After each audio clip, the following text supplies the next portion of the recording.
Hello, everyone. Happy Saturday. So, yeah, busy day today. Not really. I mean, it was semi-busy.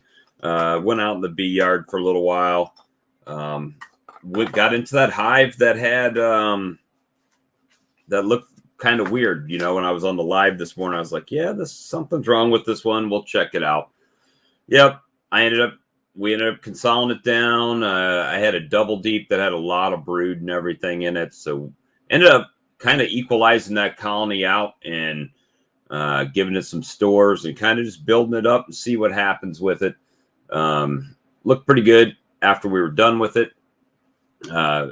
Put some more beetle stuff in it, some Swiffers.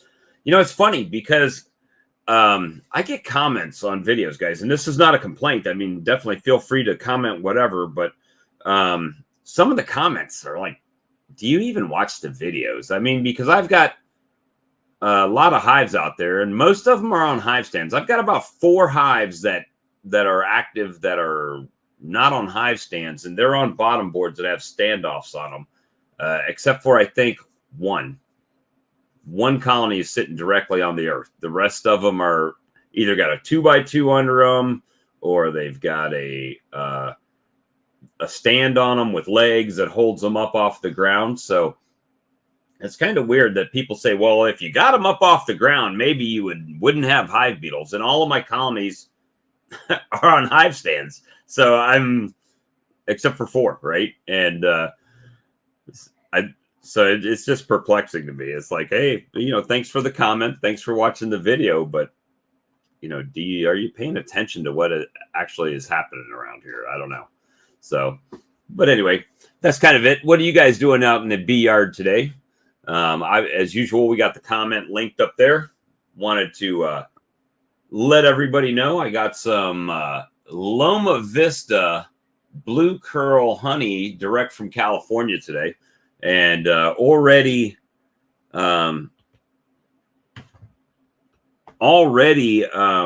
broke into it a little bit and let Mr. Sam taste it, and I tasted it, so it's good stuff. Cheesecake Charlie, ladies and gentlemen. Getting the cheesecake in right there. I saw it. Yeah, I got my bottle yesterday. Like I said, it's pretty good stuff. Quite sweet, I think. I tasted it, and maybe I'm just hallucinating, but I swear there was a citrusy taste at the end of it. I didn't have that. You didn't get that? It had, I don't know. I'm not a honey connoisseur. I mean, I've tasted orange, and it definitely has a citric taste for the first 3 or 4 seconds. Then it just tastes like honey to me. And I've tasted like thistle honey. Right. Which is a real zing of a taste. It's real, I don't know. It's interesting, but most of the average across the board are all kind of same. Have such a subtle difference in them, right? It's not like, buckwheat honey to like regular honey. That's a pretty huge difference, right? Different sides. Right. Well, you figure buckwheat, orange, and there's thistle. It's the thistle seeds. They actually grow weeds, thistle weeds out in the Midwest for your bird seeds. That's where they get the black oil seeds and stuff like that. And that's got a real, I won't say bitter taste. It's real zippy. I don't know. It's real pungent and all that. But that's the only ones I've noticed that have a major. I mean, it's a good looking honey. You did a good job with it. I mean, it's a nice looking honey. Tastes good. Just a little bit different than what I'm used to tasting. Bob, the more controversy, more views. I don't want any more controversy. I'm controversied out. For sure. It's like, someone commented, and I don't remember who commented, guys. It was earlier. I was just reading them, and someone said, don't buy the land, buy a pump. I guess for my for my tote that I was finishing draining out the last 10 gallons or 15 gallons of it, right? I'm like, Did I you don't. finally get it empty? Oh yeah, it's done. We got it off the truck. Mr. Sam, I started a live and I was showing some things, and by the time I got back to the tote and was emptying out some thing, Mr. Sam rolls up here. I drove over here to help you get that tote off the back of the truck because he was watching the video. So, it's if I couldn't buy a pump, there's no way I could buy the land, right? It's like if I was going to buy the land, it wouldn't stop me from buying a pump if I wanted one. I just don't need one because I don't mix the sugar. The only reason I would need one is to actually pump it into the hives, right? So maybe it'll happen, but I didn't need one for what I was doing this year. So no, it's all about scaling up. But yeah, I did. I mean, that one hive didn't look good. And this is something that I could see. Which hive was this? This was one on my hive stands, right? It was one of those that you go and you're looking and all the fronts of the hives are very active. And then you got one that there's just a few bees popping in and out. And it's like, well, what's going on there? Right.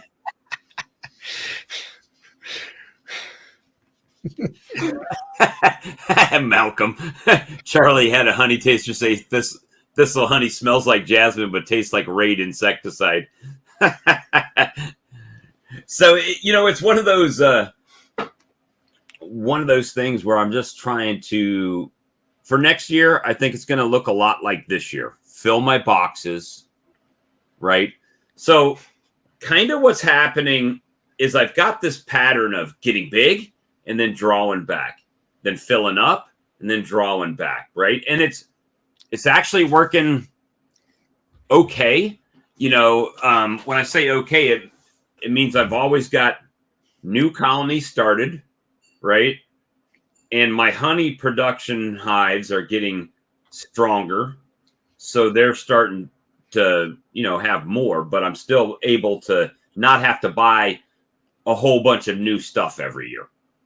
So I am starting to have to replace some stuff, but other than that, it's all right. I'm just trying to manage that expense to what I've got, coming in and all that stuff. So it's going to be an interesting year next year.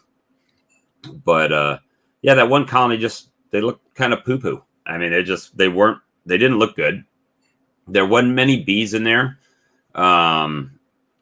So That's like I was watching Duck River for a few minutes, and he was talking about he had some nukes and he was putting them on top of double screen boards, and he had one there that was like a handful of bees in there, and he was going to let it go on, and he said it probably is going to die on him. And I'm like, well, then why don't you just utilize the bees and the bee power and put it in with another hive? That's kind of what I did today. And it's like I had a nuke out there that didn't have a queen for 3 weeks. And I've still got bottom boards. I got those bottom boards, and I still am going in some colonies that are really strong. And it's like they just don't even care about the beetles, right? It's just like, they're just beetles. They're not going to. So what was the guy's name last night? Something C. Oh, Brian C. Yeah, I tried to watch his video, and it said it was like 12 hours long. Well, I typed in the thing and it would not play. All it was a screenshot. Yeah, and then if you look at the duration of the video, oh yeah, it glitched. See, maybe I can go back and watch it. I've tried to watch it. Yeah, I watched it. Yeah, I told him about it, and then I guess he went back and I guess he saw the comment and he went back and fixed it. And Brian, I'll tell you one thing. You put out some lot of data. And he's sitting there counting every freaking mite. And there's 900 and some mites in one tray. And I'm like, you got more time than I could ever, more patience than I'll ever have. Someone needs to come up with a scanner that you could just scan and it'll tell you how many mites are in that tray. That would be awesome. Goodness great. He had those good boards that's got those wrinkle. Yeah. Mr. Sam is buying those trays and building his own bottom boards. So it's But now I gotta buy some more of those too. But see, here's the trick I'm finding with mine. my question to Brian is that video was done, I think it was in September, over a 4-week period. Now, what did you do? I mean, I don't know what your flow is. My flow is April through June, the end of June, when I'm done. But then I treat from July on. And I was wondering whether has he done any other treatments? And where's he located at? He's in Memphis or around Memphis. I'll say that because I know that I believe, if I'm not mistaken, that top of the building hive that they have, the rooftop hive, that I saw a water tank or something that said Memphis something on it. So, Right. So that's, today I had fun. Sam came over. He must have had nothing to do because he came over and, was helping me go through colonies. And he's like, man, your colonies look pretty good this year, and everything. So it's, they're looking good. I watched some videos, and some videos that I've been watching recently, and I'm not going to call any names, but some of the videos I've been watching, I look at the colonies on there and they look like mine in years previous. And I say that because I had to learn a hard lesson about giving the bees too much space, especially this time of year, right? And really controlling them, because all they're going to do is keep going down, right? They're going to keep drawing down. And if you've got too much space on them right now, they're going to keep drawing down, and they won't be able to effectively keep that space warm. Even when it gets down to maybe you get some nights in the 30s or 20s or something like that. They're not going to be able to keep the brood that's in there warm. And they're going to end up dwindling down. And I've fought that for the first 4 years I was beekeeping. And this year I made a distinct effort to try to make sure that those bees always looked like they were about to swarm on me before I put another box on them. And, this time of year, if you open that top hive and there's 4 or 5 bees on the top frame, take that damn top box off of there. You're going to, especially in the South, because your bees are going to be flying all winter, and there's not any food out there. They're going to be eating the stores, but it still gets cold enough at night to where you're going to have a problem. You'll be lucky if those bees make it till the spring. Now, Brian there said you called it on the location, and he says his flow ends around Labor Day. So now he has a much longer flow. And hey, Ian, and all that. So he's much longer than I am. By Labor Day weekend, I'm ready. I'm starting to feed. Of course, now he's in the deep South. He's got a lot of heat, and I've watched some other beekeepers over the years on YouTube, and they were talking about their different flows, and they have quite an extensive flow down through there. Well, so there you go. You got to work around your flow, know your season, and then know when to hit them with all the different miticides to be able to keep things. It's here. I mean, under control. They were punishing the little pollen tube today, and I've got some patties, but man, I'm just those patties, man. They worry me. They worry me down here. I put patties on, and it just it just is not good for the colonies here. But yeah, but made some moves, switched one of my nukes, that the little insulated plastic 6-frame hive that I've got from Mamet. I went ahead and moved a 5-frame over into that. Made sure they had all drawn comb. Put it in there and took it off a wood one. So it's going to be a little bit, I think, better for them. Help them keep. Well, it's like I have one of the nukes here. It's just a single box, which I'm concerned about. I looked into it today, and good population, nice, several big spots of brood like that, capped. I pulled out one hive had slabs. I mean, you would think it was spring. The whole frame is filled up. And it looks good. I'm wondering whether I should maybe take that hive and put it on top. I've got a double screen bottom board, and I might possibly do that when it gets a little colder. Mm-hmm. That way I got one of them. Actually, it's a Snell Grove board, but it's a double screen board. But I like the idea of having the turnable entrances. You can turn it and make a side entrance or a back entrance. I don't really want a back entrance towards me when I'm working it. Put it, make it on a side entrance, So, hey, Mike, and Tim and Hannah and Keith and we got 43 on Saturday night. 43 no life beekeepers with us right now. Nothing better to do on a Saturday night than talk bees with us. So I feel thank you that you're spending time with us.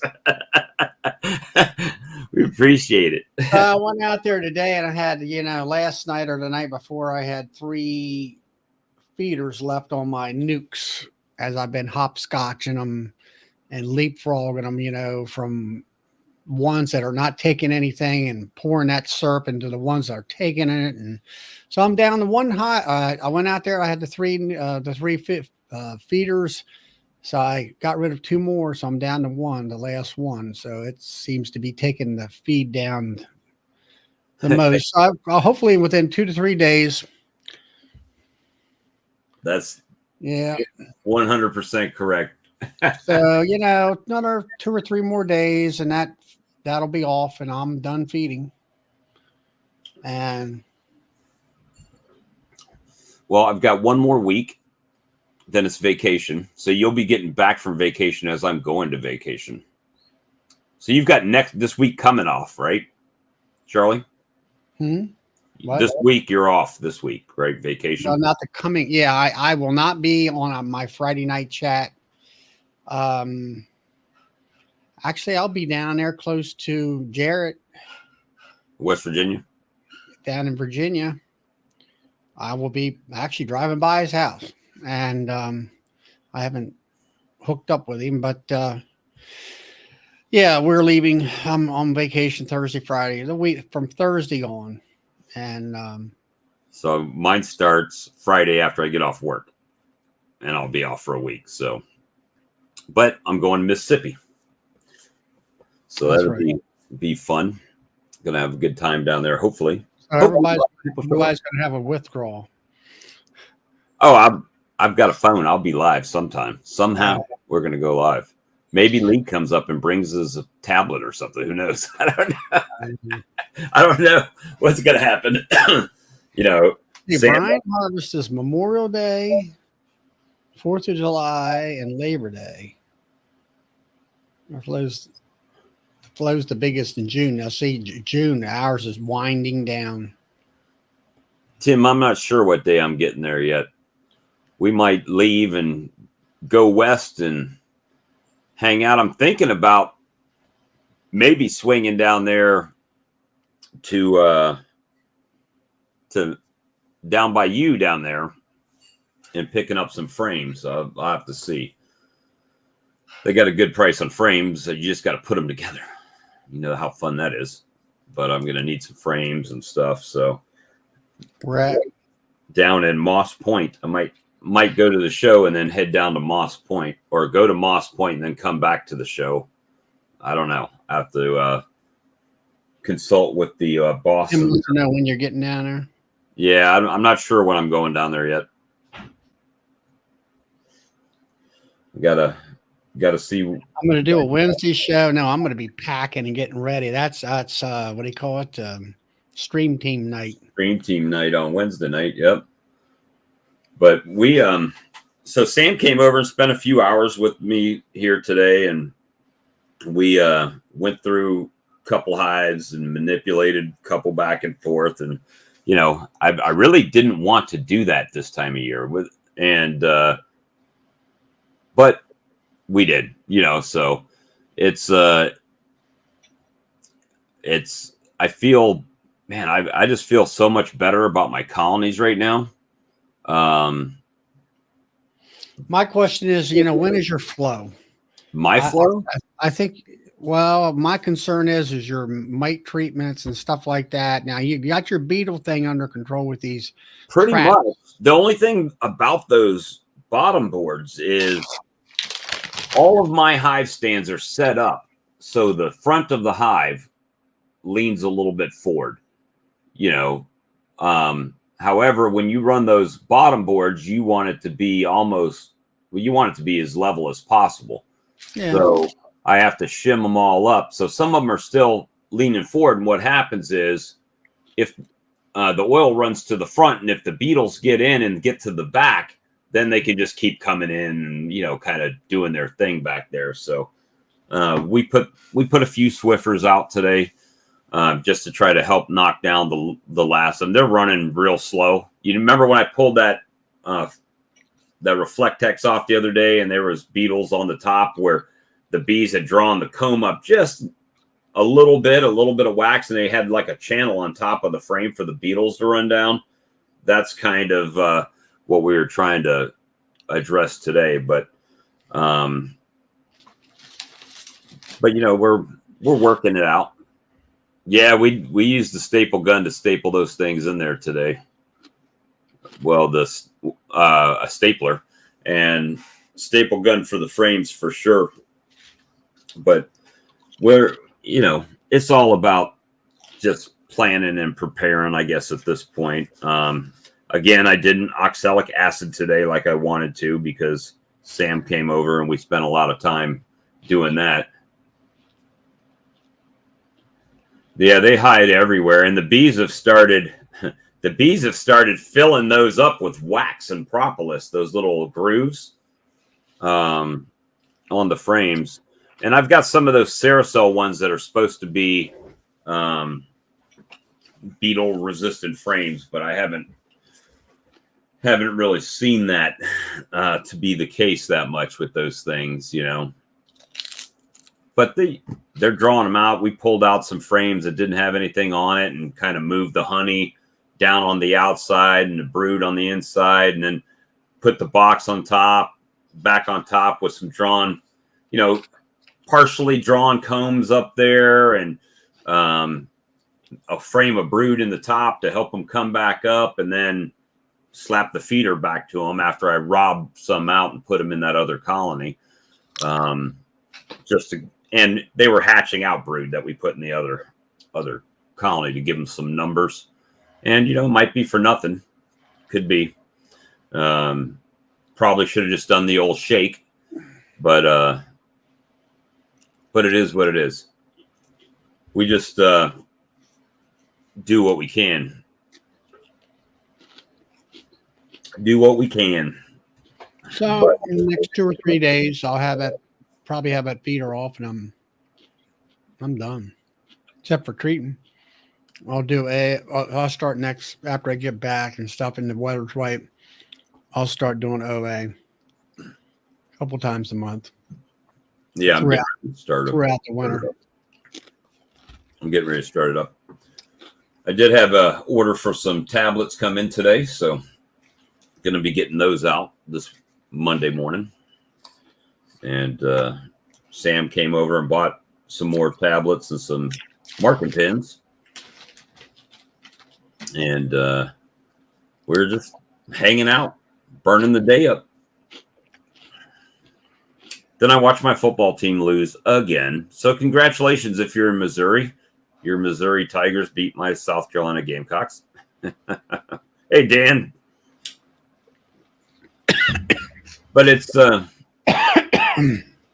for me, I think I'm at the max colonies I can keep right here, right? So it's like either I got to get an out yard somehow if I'm going to grow, or I've got to buy a piece of land to grow. But so this land thing, a lot of people don't understand my situation. So this is not my house. This is my mother's house, right? My mother's house, because she has Alzheimer's, is going to go to probate when she passes away. So if my sisters contest it, then it'll be sold, right? So then I'll have to move somewhere regardless. So if I have land, at least I have a chance to, put something out there. But that's I've got a lot of things that I've got to take into consideration when I pull the trigger on either the piece of land or whatever. We'll take the 50 hives you got right now and, focus in on that number and get them to where, like this year, you've gotten better about having strong hives.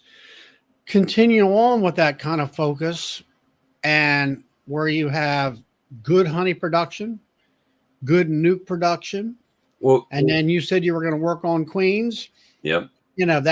I've been doing that for 3 years, and we've had some weather issues up here, but also, I'll be the first one. I can grab that. Ain't a problem at all. It's getting that cell builder set up just right so you can have a high percentage of success. And there's my downfall. And I've watched some other videos and stuff how to do that. So I kind of have it in my mind exactly how I want to achieve that this coming spring. Well, my thing is this year, with James and with Brad and with Ian, I made a conscious effort, especially Ian, at looking at their colonies and what they consider a box of bees to what I considered a box of bees, right? And I'm like, why is their box of bees full and my box of bees isn't full? So I made a conscious effort to let them stay, especially when I'm drawing comb out, right? Is making sure they're filling those up. Get them started. Make sure they're started. Don't leave. If I leave a empty foundation in the bottom and I put another box on top, guaranteed they're not going to push out to the sides to work those outside frames. That's right. They're just going to move up right in the center of the top box, right? They're just going to move straight up like a chimney and not work those outside. So then you take the top box off and you've only got a nuke basically in the bottom because they haven't worked the outside. And they might have a full top box, or if she's moved up and started laying in the top box. So it's, so I made a very determined effort to fight my instinct to put boxes on, right? Knowing that I needed them to get bigger. And so that's what I did this year. And well, it's like if we take a nuke and you got 5 frames and pull them frames up, look at them. What's in them? Do you have 3 frames of brood out of 5?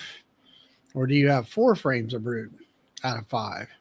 You got 4, and then you got bee coverage to the point where you can't even see the tops of the frames. Now it's time to add a box. Because they might out that last 5th frame might be a food frame, let's say. The rest of it is all brood. And it's like, okay, she's ran out of room to lay. Now it's time to put another box on top, and hopefully you have drawn comb. Yeah, and I have a lot more drawn comb now this year, right? One thing I do want to point out, there's a lot of people that are in the chat that ordered Appy tablets. You got to put them over the brood. Don't put them on the top of the honey super. They'll never get up there to eat it till later on in the spring after they've already eaten through the honey stores and then get to the top. So put those in between the honey super right on top of the brood if you can. because that's going to make a big difference on them utilizing them. Plus, I mean, some of the, like one of the videos I've watched, they pop the inner cover off and there's just a 20, 30 bees on the top frame and there's an appy tablet sitting on top. And it's like, they're not coming up there to eat that, you know, especially when it's a box of honey. They've got 60 pounds of honey to get through before they ever come up there, you know? So just do yourself a favor, put them over the brood box. Or the quickest one that I've seen gone was in a hive today. I put 2 in it because it's a double, and one was on the bottom board. That thing was gone, all the way gone. They decimated that one, and the one in between was almost gone. That's quite interesting. I wonder why that is. I would think the one on the bottom board would be basically still there, and the one on top of the brood would be gone. In that box, they're extra. They're doing extra. I mean, because I pulled out a frame and it's like, look at the Sam. It's all white, brand new wax. They're still drawing wax out the stores in, you know.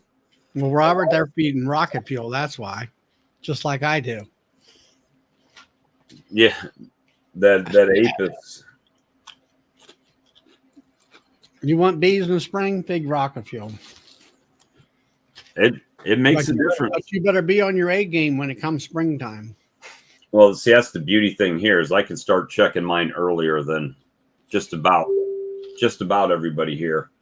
Not everybody, but just about everybody. I just heard a ding. Let me go ahead and mute that. What's that? My Facebook dinged. So, I mean, that to me was a couple of the biggest lessons I've learned, even, 5 years in, was to fight the urge to give them too much space. I mean, especially down here where, if we get 50 pounds a colony, it's, you're doing. You mean honey, you mean? Yeah, of honey. So I think what we try to be optimistic, right? And so, I got all this comb now. I can put it up there. They're just going to fill it up. But yeah, it doesn't. It doesn't always. From NASA, yeah. They used to get it from me until a couple weeks ago. But but that's been the biggest thing. Now I've got the toad off and it's starting to get cooler. So I'm going to start rounding up all this extra equipment. And what I actually did was take my the crate that my uncapper came in, right? The wood with this basically 2x4s on it, or 4x4. Now I could actually set that down on the ground and use it like a pallet to set boxes and stuff on. So we're going to try to do that and get that going. But it's been a good year so far.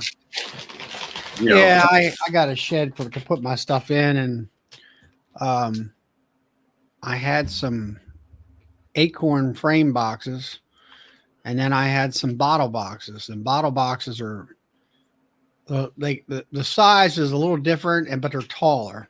Mm-hmm. And I've got those licensed feeders like you had on that one hive. So I've got 30 of them things, and I just pack them in there. Those licensed feeders are pretty nice, especially if you're not planning to go back in there, right? Or wait until they're empty, then pull them off. Yeah, now the ones that are for the 10 framers, the 5 framers are fine. The 10 framers, they're too flimsy. And so anyway, I feed until they're done feeding, and then they're taken off until next fall. And they're done. I take them, I wash them, with a squirt gun, and let them dry, and put them inside a box and inside of a building. And then my 10 frame stuff was our Man Lake double, the thing with the wire up the center. I do the same with them, wash them and clean all the burr comb off of them and stack them. And what I've done is there's 12 of them, stack them straight up And I that one of them acorn frame boxes, you can turn it upside down and slip it right over top of it, so it keeps the dust out and keeps them kind of together. Still got I think a case of those acorn, or at least a part of a case. I saw old Cutic there. They got a truck of Pierco frames, 45,000 frames they ordered in for Cutic.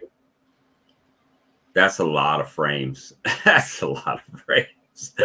That's like 4,500. I mean, how many hives is that?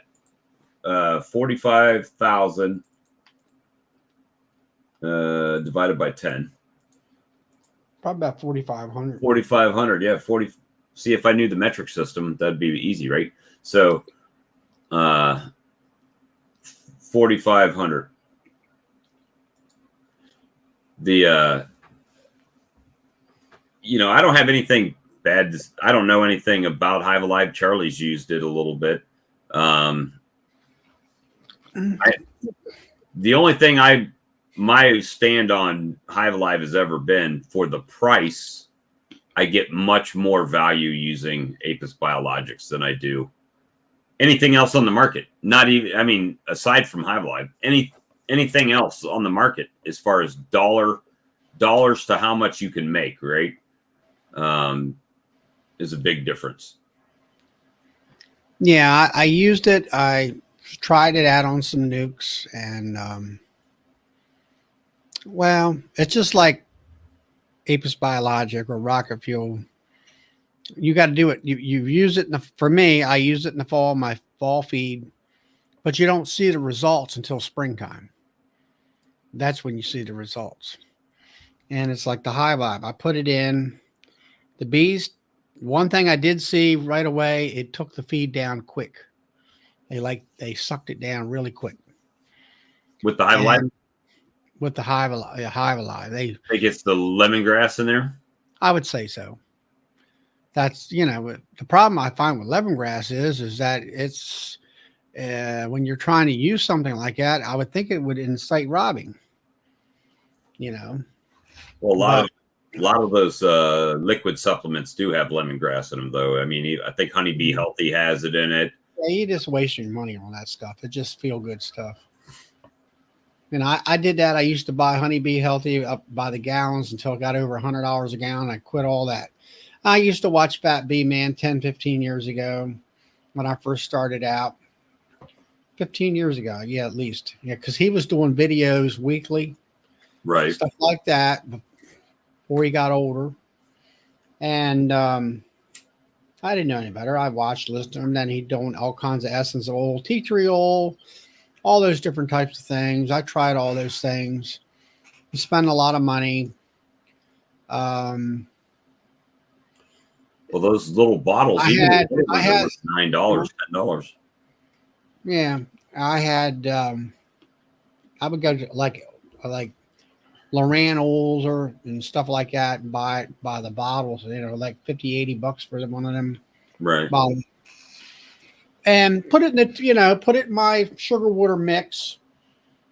And he was talking about tea tree oil being like kind of like buy them all about the gut health and no zima and all that stuff. And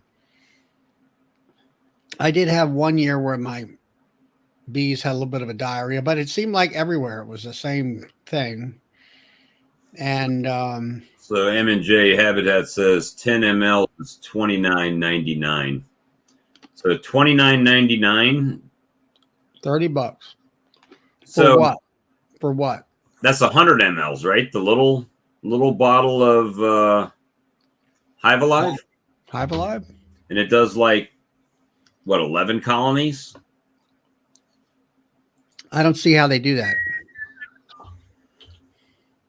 I believe that's what they said. I haven't used it, so Howdy, yeah, he's got the little bottle. Yeah, no, the little bottle I believe is 100 ml, sir.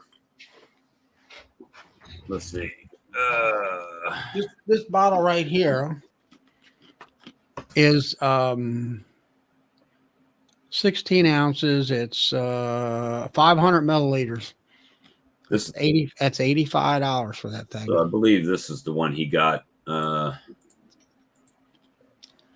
That's the one you got, right? One like that, 100 mLs. So 100 mLs says half a teaspoon. So we'll activate 10 gallons of syrup for $29.99. Now, let's put this in perspective since I'm sitting here. Now, my first question about that is, all right, 10 gallons of syrup. That might, are we talking a 10 frame hive we're trying to feed here? I mean, I'll use that. That 10 gallons will only do 2 hives, 2, 4, 5, 6, 7, 3 feedings. This, the small Apis, does 52 gallons for the same price.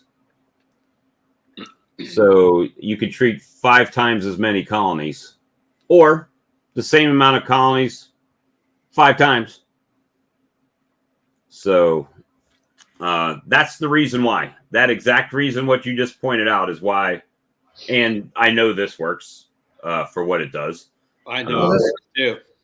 This one here will, I can treat, or I can, this will go into, I think it's 50 gallons.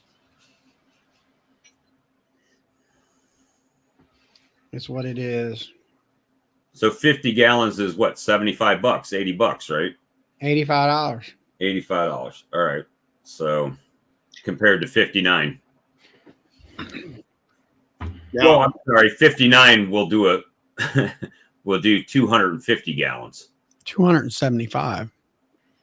Yeah, you could put one of the big packs in it. The big packs is 1,000 milliliters, which is 275 gallons. Like it's one tote. One tote. So, What and I'm getting at is they talk about treating a hive. That's a mislead statement. You're not treating the hive. You're feeding the hive with this in it. So Right. how many gallons of fluid of sugar water are you putting into that hive so it gets through winter? Okay. All right. I got 30 hives. I did 200 gallons of sugar water. well, you saw I went through a whole tote in my yard. All right. There's 275 gallons of sugar water. So it's going to take 4 of those in order to, to put Hive Live and $320, right? well, I think what is it, $85 a piece times 4, $340 just in treatments. And I can do multiple year treatments with that 1,000 milliliter packet of Apis. And the only thing I can say about Apis is I have experience with it, and there is major results with it. I mean, you are going to blow your hives up. You're going to have brood. The bees are going to act great throughout the whole year, it seems like. Yep. Maybe it's just in my mind, but it sure does seem like it. So what I'm seeing. When Sam came out today, you remember how pissy my bees have been all year long, right? It's been a hot topic in these chats. Sam was out there all day with me. He took one sting on his hand in a colony out of the colonies we checked on. And that's with the bee. I would get bees flying around and just zap me in the back of the head. Look at Brad's comment there. I thought it was 600 liters on the ground. Or gallons. $600 worth of sugar. Sugar, yeah. Okay. I haven't used Hive Alive, and I don't get paid by either one of these companies. But from my experience, my experience is this: my hives blew up. My hives, not like Robert's. My hives had a lasting effect from that. Population was high throughout the summer.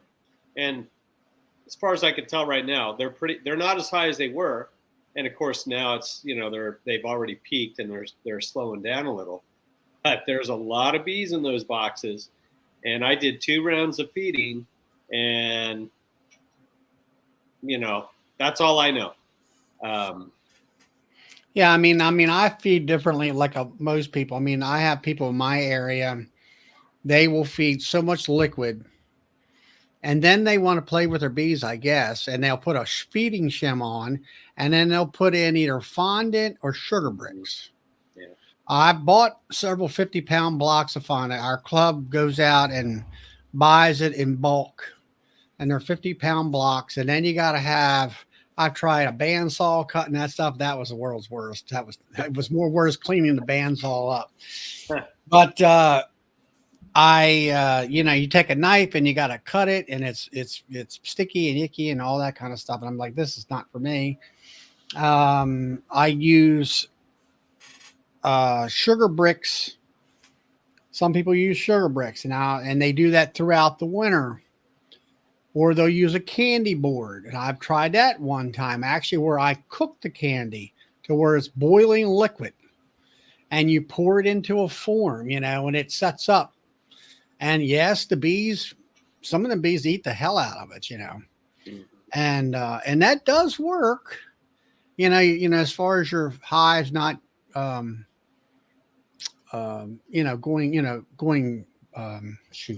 starvation. Okay, so with that, what you're saying right there, all of that's great, right? Sugar bricks, it works. But what I noticed is I didn't see anybody in Canada where they've got sub-zero temperatures doing any of that. It's a different world. You got to remember them all down to one box. They feed them up before they put them in the barn, and they pack that thing full of syrup and let them go over the winter. Exactly. And there's a reason why they don't do it, because it wastes time and wastes money. And, some people, maybe they need that, You mean a bee fix in the middle of the winter?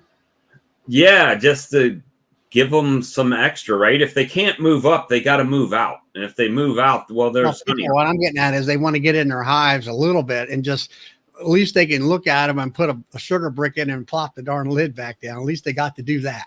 Right. Yeah, man, that could be it. One thing I'm noticing, and Todd, have you been in your bees today? No, yesterday. So you were in there. How long has it been since you put the ApiTabs on? 3 weeks.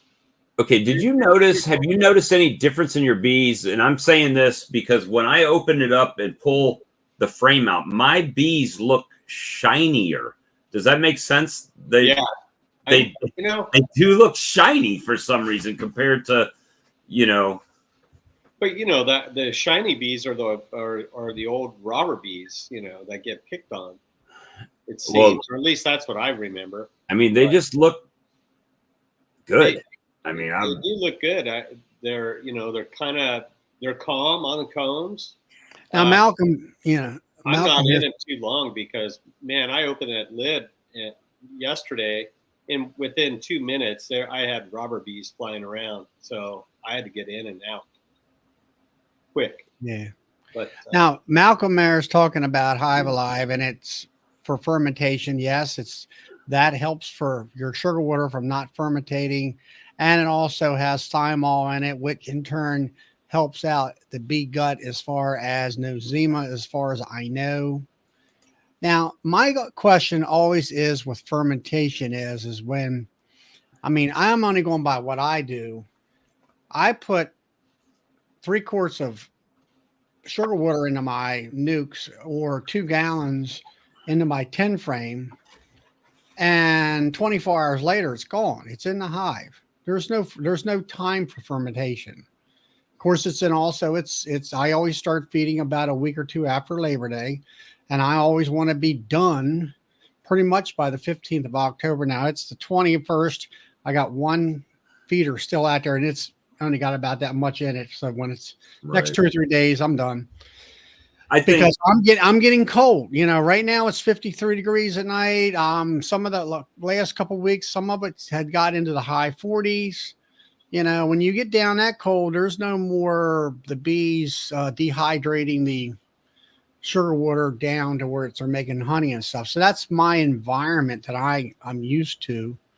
And it's like Brian talked about him, where Brian C, about really not feeding hardly at all. Yes, your honey season is 3, 4, about 5 or 6 months long. You're 2 to 3 months longer than I do, and you can utilize that for, you know, don't take the honey off in the fall or whatever, and you give them that honey, you know, and you don't have to buy anything. That's great. You just saved $800. Yeah, I don't have any choice, because once the flow stops, we go into that dearth, and they'll just consume everything in the box, and then it's very light, and then you got to worry about, well, are they going to make it through winter? So this is the first year I've really planned 2 to 1. Judging Brian C's flow and what he described, his flow goes all the way up to, you might say, to fall, and his bees store it. He leaves it on there.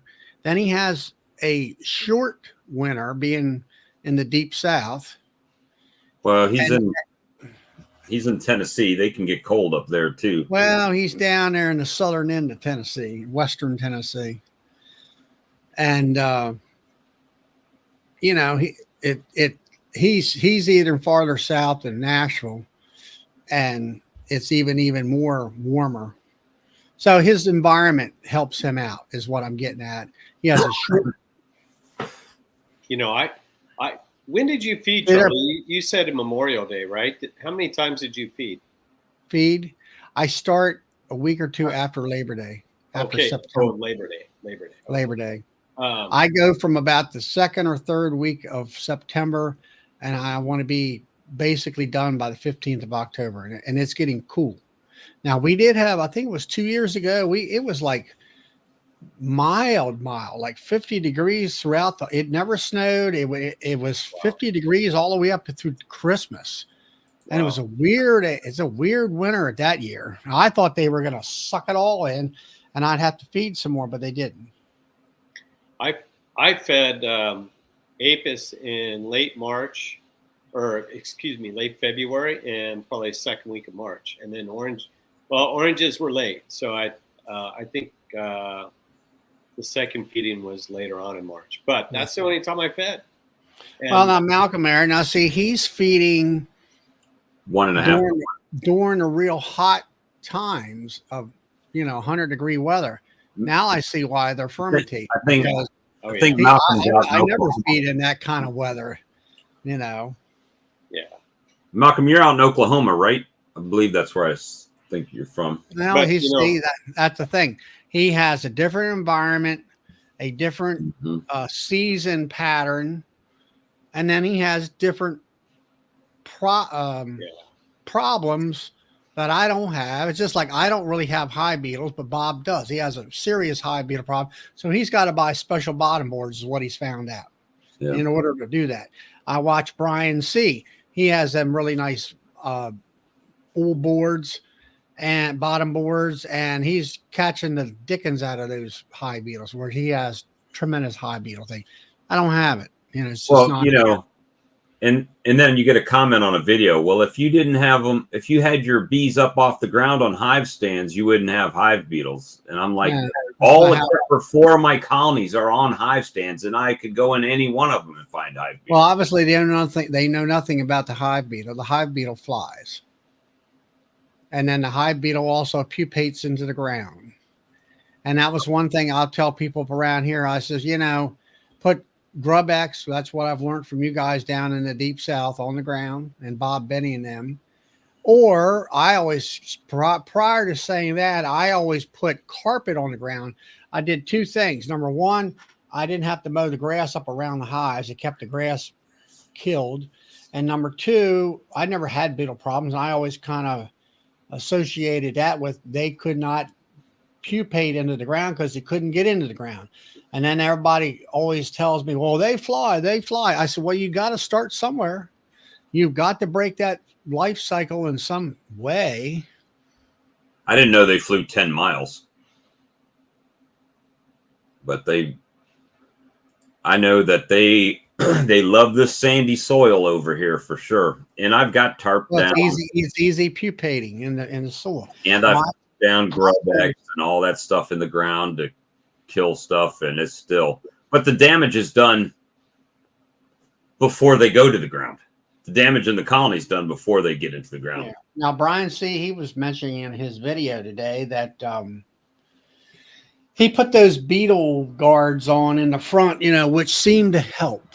The amount of, it didn't cure, it helped a lot. You could see a definite reduction in the oil pans, and which is great. If you can correlate that with that, that's great. Use the things. I don't have to buy any of that stuff. Well, and I had someone come buy honey today, and he says, "Oh, I've got some guys at work that keep bees. I've been thinking about keeping bees, and getting a couple hives." He asked me, "Did I sell bees?" "Oh yeah, I sell bees in the spring. I don't sell them this time of year." And so he's probably going to come back and buy some nukes. So yeah.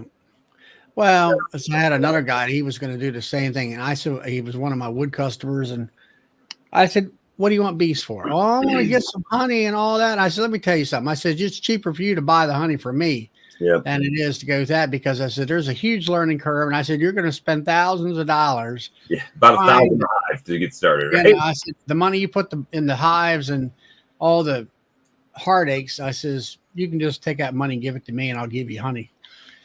It's just better off." Well, I mean, he could buy 200 pounds of honey from me retail at what it's going to cost him to get 2 hives up and going. So, but if he, hey, we all did it, right? We all bit the bullet. Yeah. Now, David there, Hoskins, he has clay soil, and that's the way I am. It's pretty tough here for the beetles. And then part of my hives are actually sitting on blacktop. It happens to be blacktop there, so it seems to be working. Dr. Jamie Ellis proved that putting tarps, carpet, etc. on the ground doesn't work. Well, now let's talk about that. Where does Dr. Jamie Ellis do all this experimentation at? I don't know. Where's he out of? Florida Bee Labs. What's in Florida? Sand. They don't have clay ground. They got ground like I do. You got ground like you do. Just like old Cameron Jack. He's down there at that same laboratory, Florida laboratory. No, he's running his mouth about, oxalic acid isn't any good and blah, blah, blah, blah, blah, blah, blah.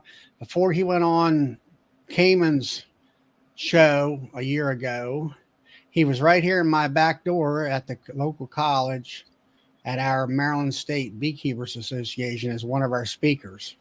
And he was going about how oxalic acid really wasn't all that great and whatever. I asked him, I said, "When did you do the experiment?" "Well, I did it back in January." I said, "Okay, in Florida, right?" "Yeah."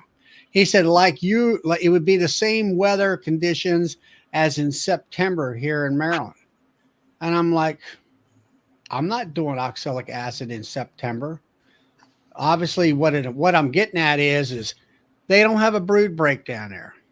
It's been a proven fact that you can get a 95% kill or higher if you don't have any brood in the hive, or you have minimal amount of brood in the hive.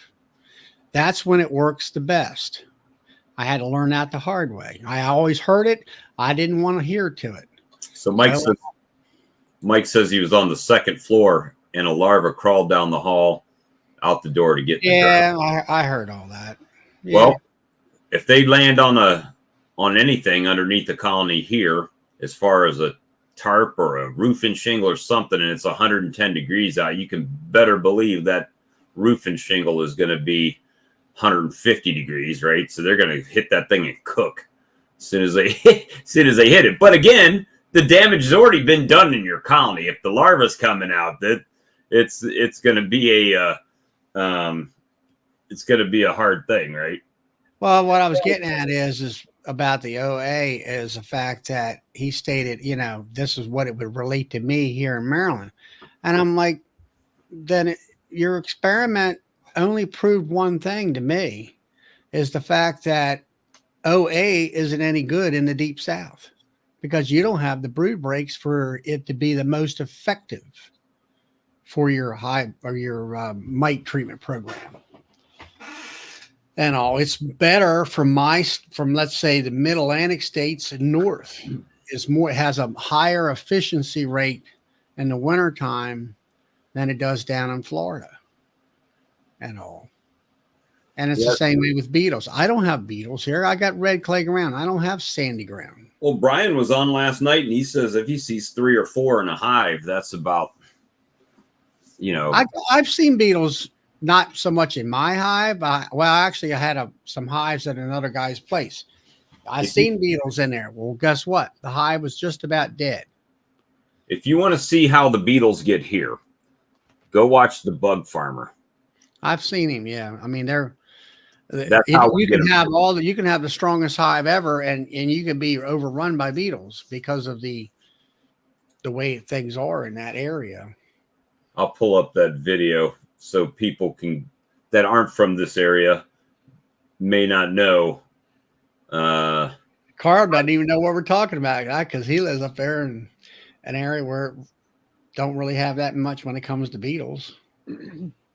All right, so I'm going to leave the sound off and I'm going to share it just so let me skip this video. Well, there we go. Skip ads.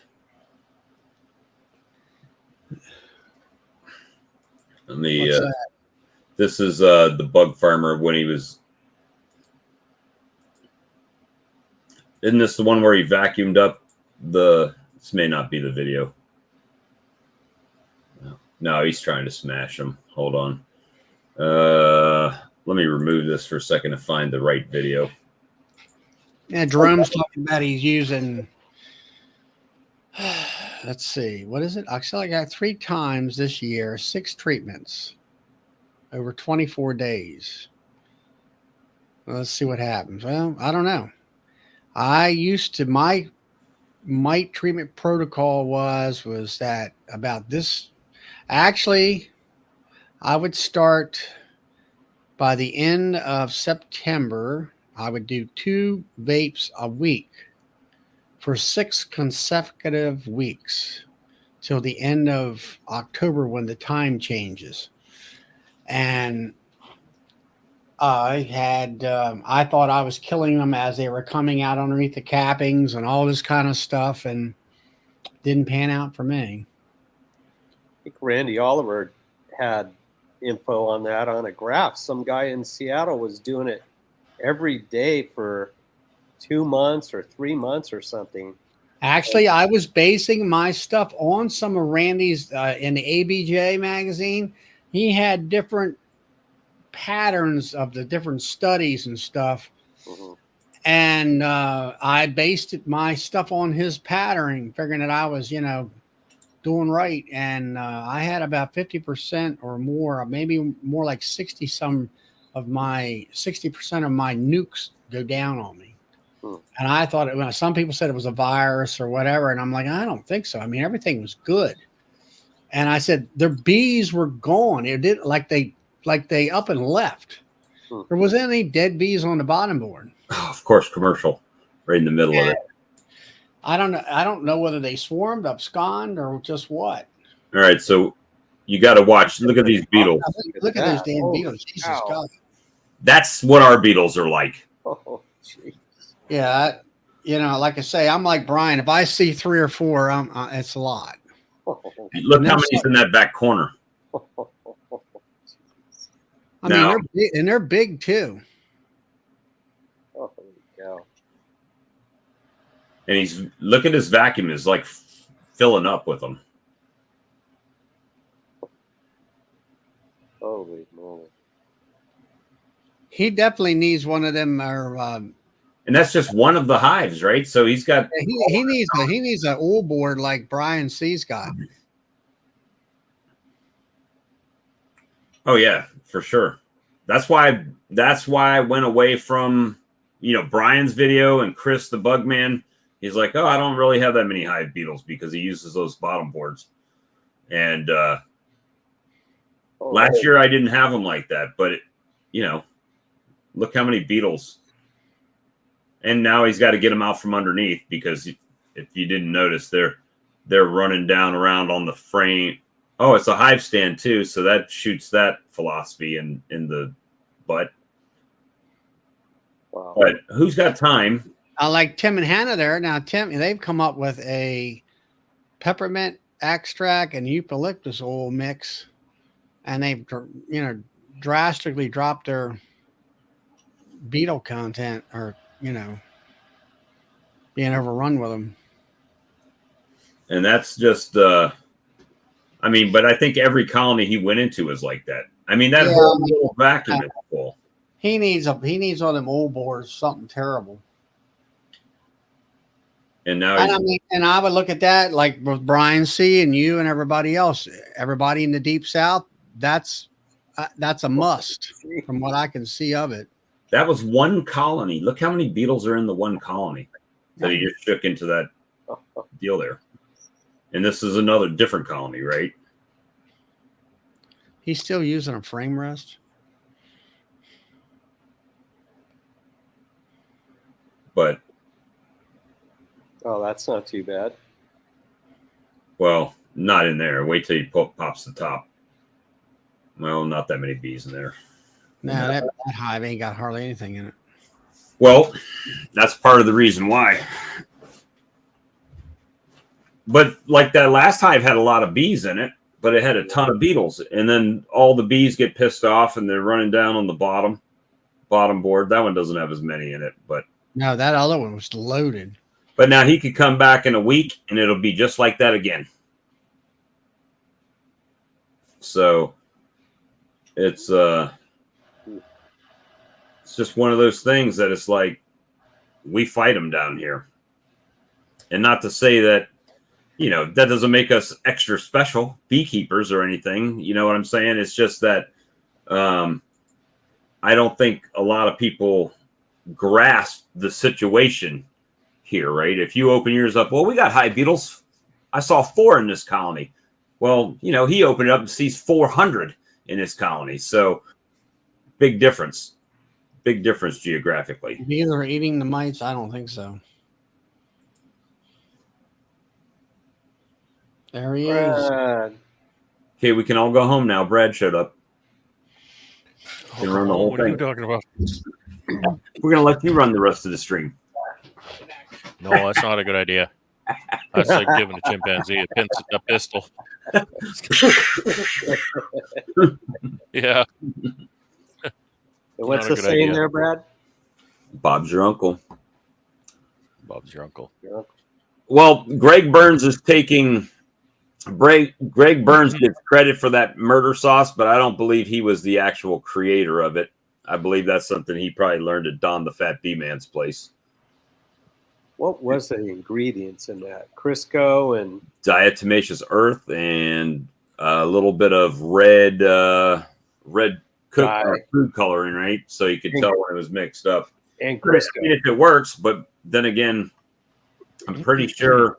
I don't know how his hive beetle problem is, but I guarantee it's not the same hive beetle problem that the bug farmer has there, or that I've got. So I don't know.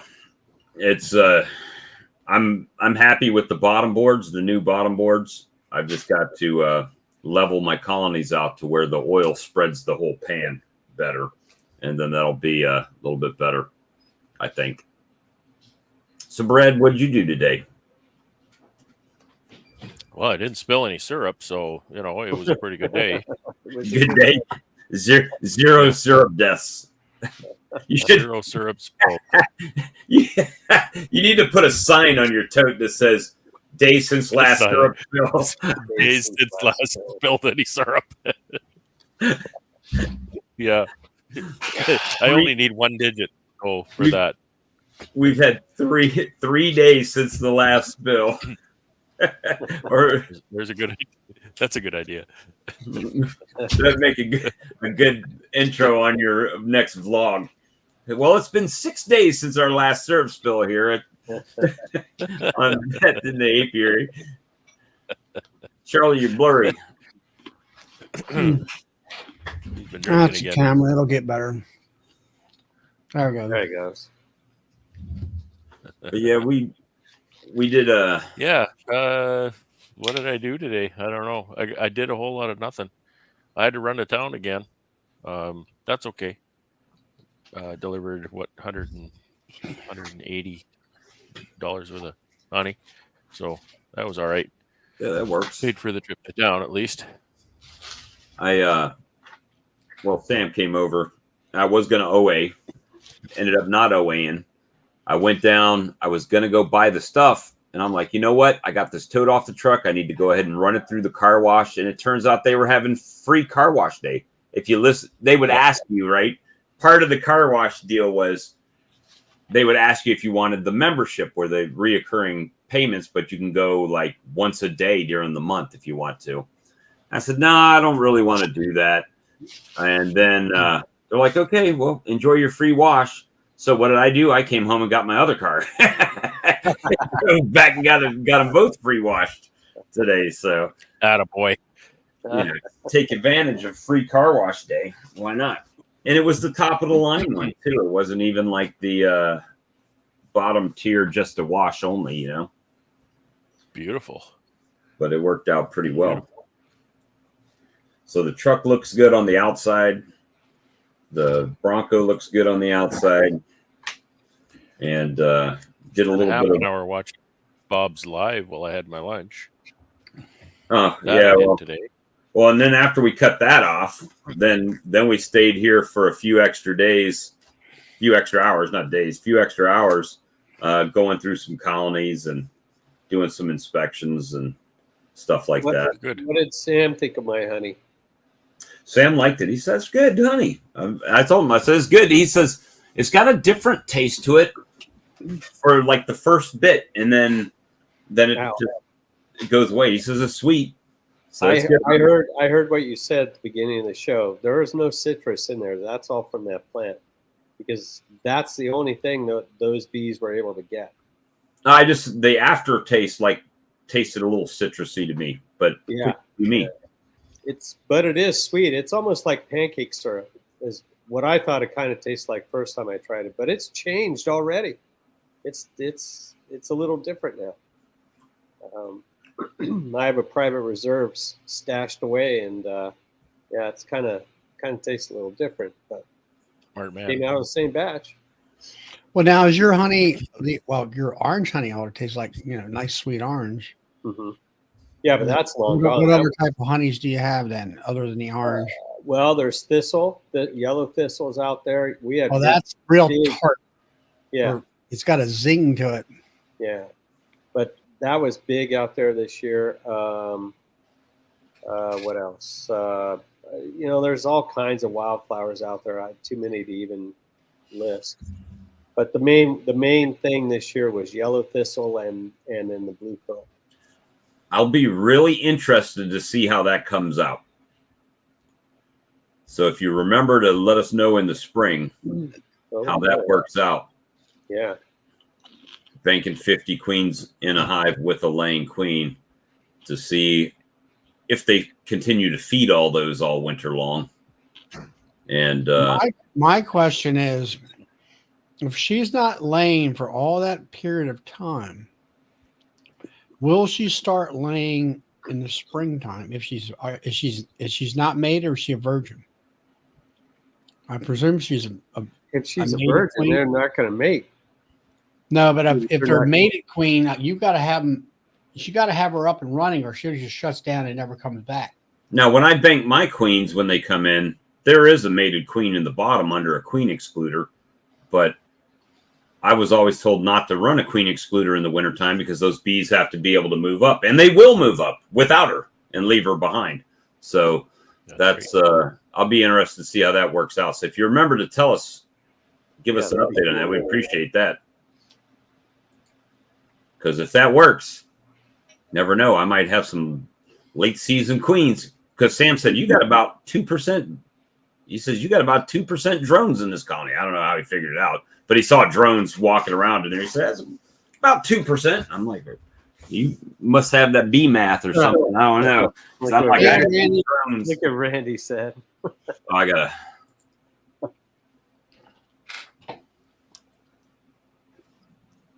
Weren't y'all on last night? Well, if you know, you know. That's all I'm saying. If you know, you know. This is no life beekeeping, man. What do you want? Besides, I got to call you this week coming up because I got to figure out what day I'm meeting you guys out there in Mississippi to see what's happening. Drain the Swamp said all 50 are mated. So I don't know. Yeah, I'm only going by out here. If after so long, when they're not able to lay, Yeah, then they're no good. not worth a darn. Yeah, but it might be different in winter because they would shut down anyway. maybe. Depending on where you're at. Maybe. You never know. Oh, that one colony that I was using to equalize, slabs and slabs and slabs of brood. Ground Zero? No, Ground Zero, they've got 2 solid frames in there now, but they started backfilling, so I'm tapering off their feeding, right, to let them consume some of that. Yeah, that's what I was saying, Don the Fat Bee Man. Yep. Greg just changed the food color from green to red. Hey, Bob, you were talking about something earlier about feeding, and I wanted to jump in, but I was filling my face, and nobody wants to see that. So you were feeding while we were talking about feeding. I was feeding. I was feeding me while you were talking about feeding bees. So you used those guys up north as an example. So I know you're talking about the way I and my contemporaries here do things for I think I even said Canada. Plug them out with feed and button them up, that kind of stuff. There's and this is what I've really gleaned from hanging out with you guys in the last nearly year now is how your season goes and what goes on. And there's a big difference, and that big difference is the lack of flight. Right. So this is what I'm seeing in my colonies right now. I'm seeing a lot more sealed brood than I really expected to see. But our weather has actually been pretty decent here. So we've had more flight. So what I expect to happen is as I'm finishing off feeding them and backfilling that brood nest so that the queen doesn't lay much, if at all, that sealed brood that's there now, as we know, will all emerge over the next 12 days. So those bees may not fly at all.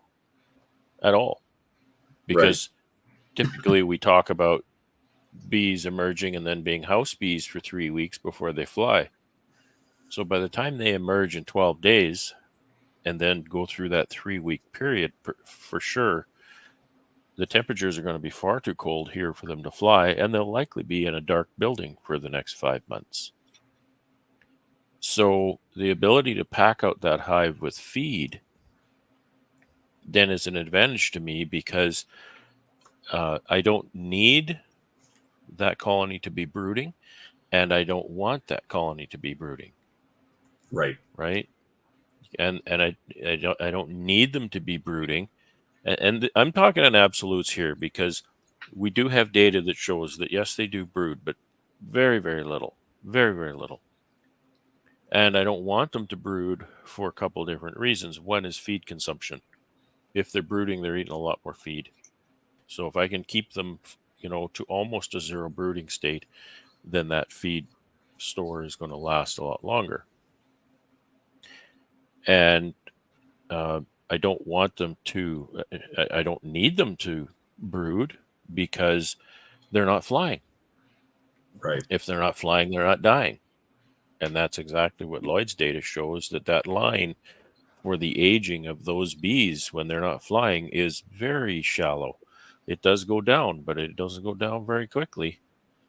So if they're not flying, then I don't need them to brood because those bees aren't dying as quickly. I don't need to be replacing them. They can last for 5-6 months in there. So that's kind of what, and you know what? I've kept bees for a number of years now. I think it's 8 or 9 years now.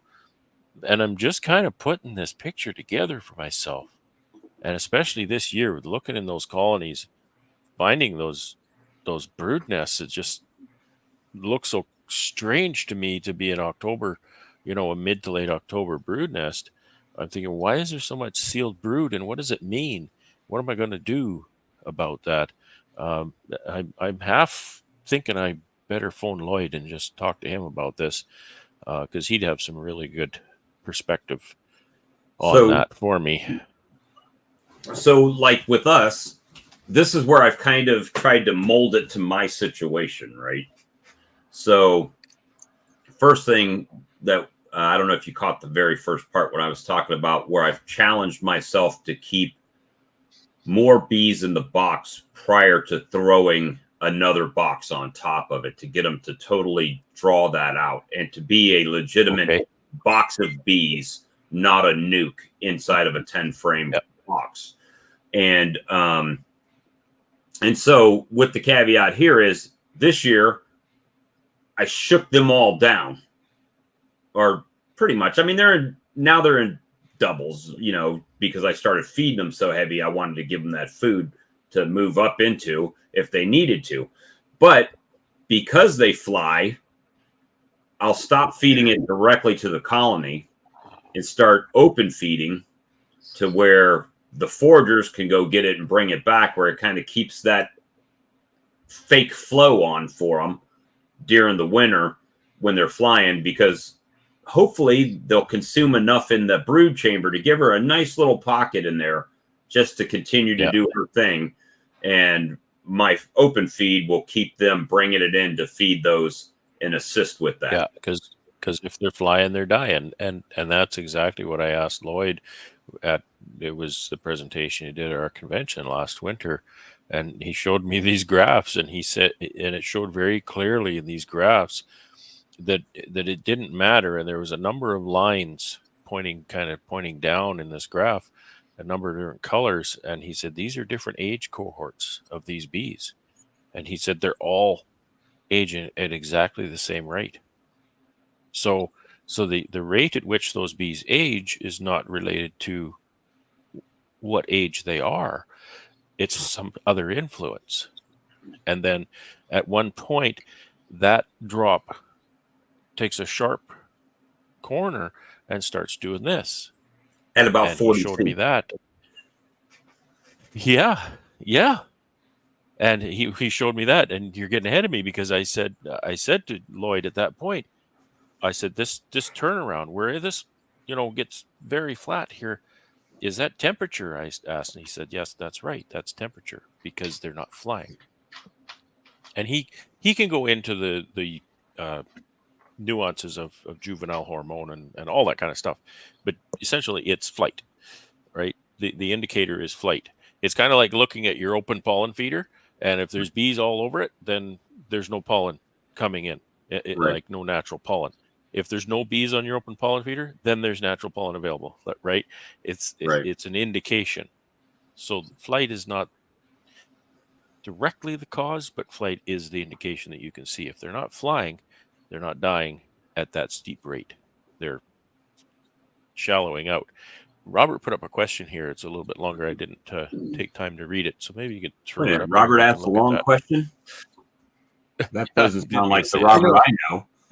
What about the statement right above that? This one? Drain the swamp. There's going to be new information in regard to honeybee health, and it will blow your mind what it is.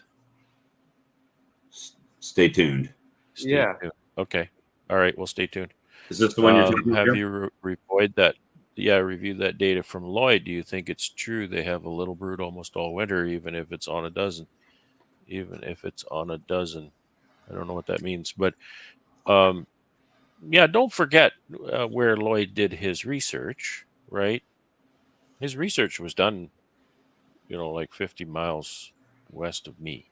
Right, so it's dead accurate, applicable to my climate, but it doesn't mean it's not applicable to other places. It's just you've got to enter those variables as to temperatures and things like that to see what's going to happen with the bees. Now, I talk to Bob a lot, and I quiz him. I say, what's going on with your bees, and how do your bees act, and what's going to happen? And, well, I'm going to feed them syrup all winter, and I mean that's just completely crazy talk for somebody in my position. But that's what people said all year temperature. last year. But it's temperature, right? That's exactly, and to me, that turnaround of that very sharp decline in aging, that sharp aging, leveling out to a very shallow rate of aging, is temperature, which Bob never gets there, right? Bob's bees never get there, so Bob needs a new approach to this that the Canadians don't have, or don't take, or don't Well, have to take. Last year I fed them the open feed with the apis in it, and did I come out with more colonies than normal? No, but that's beekeeper problem, not bee problem, right? That's things that I didn't address appropriately. Hopefully I've made some game time decisions this year that have helped out with that, some bottom boards and some other things to help with it. So, but the feeding part of it, I don't have the issue with the too much moisture in the colony. Do I get a little bit of condensation in there when it gets cold? Sure I do. But it's my belief that the bees actually consume that as water. During the wintertime. Commonly held as plausible fact, Sure. So that helps them out. They're hydrating. They say they're hydrating the honey when they consume the honey. They're hydrating it with the water that they expire. Well, I have no problem with my bees expiring.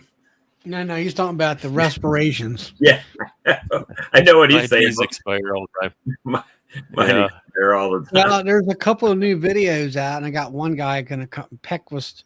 They talk about condensing hives, and I thought they were condensing the bees down into a smaller group or a cavity. But what they're really talking about is whether or not you have upper ventilation, or you're condensing the moisture in the air from the bees breathing and all that stuff. Yeah, that's the thing. Like I was saying, I was watching those videos, and I'd see people popping open the top, and their bees resembled a lot like mine did in years past. And I'm like, ugh, probably not going to make it. In my opinion, I hope they do. I hope it's wildly successful for them. But I just know from what I see in the box, if you've got a double deep and about 3 or 4 frames of bees down there, you've got way too much space in there. And it's just going to be too hard for a small cluster to keep a double deep box, even with honey in it, warm over the winter time. And even in our, 30, maybe it'll drop down to 30 one night or something like that, or a few nights. Well, if she is brooding, well, it's going to chill, and then they're going to start ripping it out. And if they're ripping out brood, guess what? They're not doing other things they should be doing. If they're chasing beetles around, they're not doing other things they should be doing, like grabbing feed or pollen or whatever they can grab. So it's just one of those things. If you're hitting a 30-degree night, they're experiencing colder night than mine are. Oh yeah, for sure. You think about that, right? Well, colder 8-hour period, because when the sun comes up, a colder 8-hour period, because usually by the time the sun comes up, I'll see bees flying at 48, 49, 50 degrees, and they start getting out. And if the sun comes over and hits their hive just right, they're gonna take out to go try to find something. And the big thing is there is nothing, so they're just burning more resources, right, to bring nothing in. So that's right. Why. And again, the magic of keeping them in total darkness in the 40-degree F environment that doesn't change. It's continuously consistent for months. That sounds better. Continuously consistent. Consistently consistent. Yeah.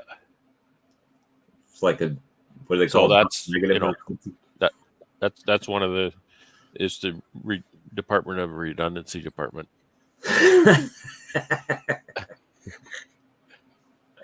That's the the magic of that is the constant temperature, which is really easy on the cluster. They don't have to start adjusting to different temperatures all the time. The sun shines on the box in the daytime, warms it up, and then it gets cold at night. They have to do something else because they don't adjust that fast. They don't adjust very fast at all, which we always think, oh, the bees, they're good at regulating temperature in hive. Well, they are, but they still don't adjust that fast. A lot of times, especially in the cold, I think. This is also the first year I've used foamies, right? I started putting foamies on. And guess what they do here?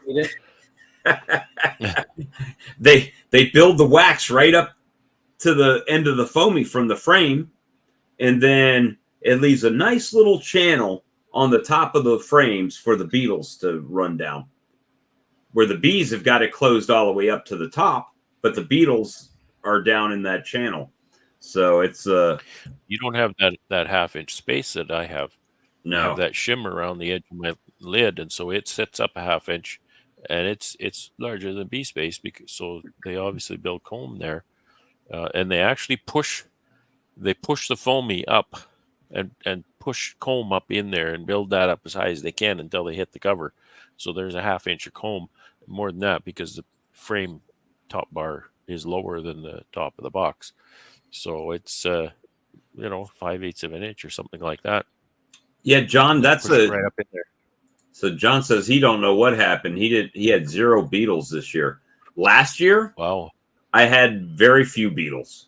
I used peppermint all year in my pollen patties, put them on the colonies. I didn't have near the I still had some beetles, but nowhere near what they are this year. And up here, I think we had a little more rain or something, and that we had more people complaining about beetles this year, which we don't normally have. Yeah, we had a good amount of rain. The sandy soil definitely doesn't help any. But yeah, it was kind of crazy this year with the beetles, but it's all right. We're getting them knocked out. We're getting them knocked out this year. But they'll be back next year. Rest assured. They'll be right back. They're not giving up. Just like the mites. Probably, Jeremy. I'm not sure.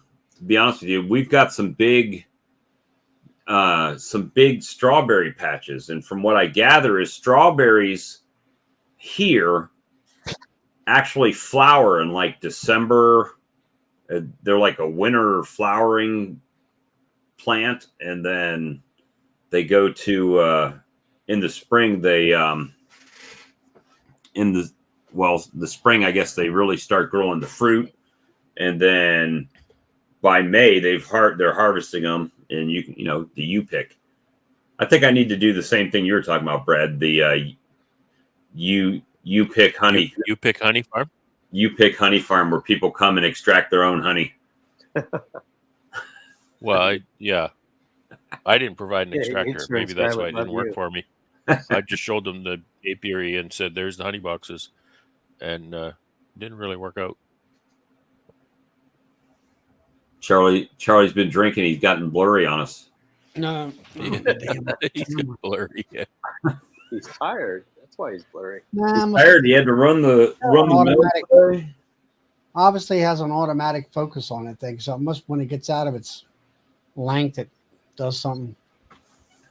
I'm gonna grab a drink, and hey, you know, I'm glad for Friday nights because I had that mixed monster all night long on the nightstand again. Slept like a baby. Good night's sleep. Nice. That ain't gonna work for you, Bob. Hive beetles. Everything is hive beetles down here. I have hive beetle colonies that bees move into. That's You got successful. beetles infesting your beetle colonies. Yeah, I know. Let me grab a drink. I'll be right back. So you guys keep up the chat. Talk amongst yourselves. What's that, Brad? I said talk amongst yourselves. So we got to carry the show while Bob's out. So So now you were Charlie, saying that you got these slabs of brood in there and they're going to hatch in 12 days.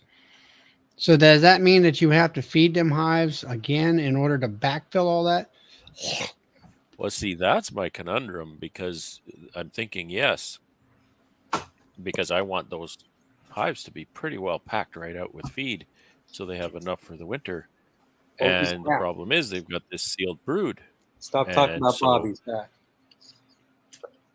As this Everybody As talks these, about me. I'm used to it now. as this brood is emerging, I want to pack them out. Problem is, it's getting cold, so it's getting harder for them to take food and cure it off. Right. So yeah, that's exactly kind of my conundrum. Generally, that will be done by second week in October, while it's still a bit warmer and the brood level is extremely low by the third week in October. Some reason this year that's not the case. Maybe I fed them too much Apis Maybe they're biologics. feeling, in maybe my they're first feeling feed. better this year. I'm telling you, they know what's going to happen before we So do. here's a question. Weather-wise, Well, no, hey, I just realized something, and maybe this is the answer. My They got first, clean I comb. think my first 2 rounds of feeding, I put Apis biologics in the tank. So guess what happened? I don't know, but they saw that and they said, "Oh, zippity doo dah, let's start brooding up real hard." yeah, Well, yeah. So here's a question, and obviously Apis Biologics is a Canadian product, and I've used it in my pollen sub, right? Not the dry pollen feeder, but in the pollen sub. So I'm wondering if that makes the pollen sub in the patties more nutritious for even the hive beetles, where they would get in a regular patty. I wonder, if that affects them in a I well. would bet it does. So that's an interesting thing, right? So you obviously, where it's made or where it's developed in New Brunswick, they don't have a hive beetle problem. So there's probably no data on that, right? Yeah. So, Brad, I have sealed brood and I'm backfill now because of an early winter. They will need a place with no brood and open to heat for winter. Yeah, I'm making super beetles over here.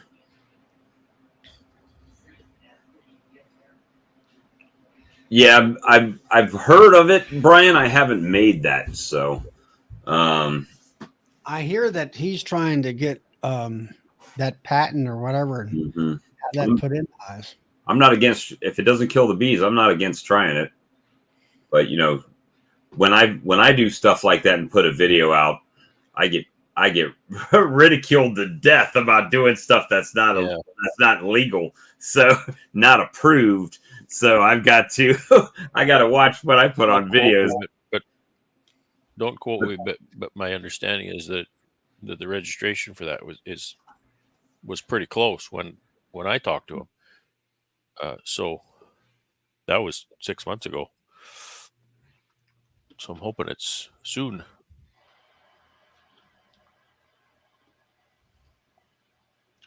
Yeah.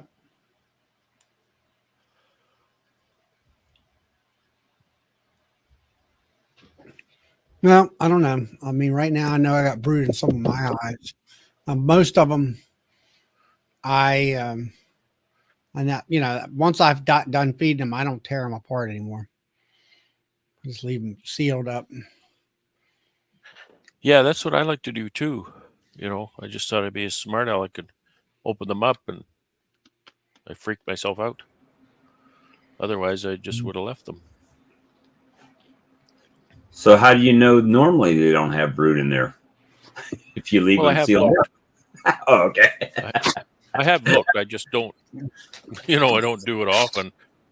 Regular, because there's no reason to. It's just curiosity, really. But it's the weirdest thing, and I've talked to Ian about it too, and he agrees. It's the weirdest thing. It's just an unrecognizable hive.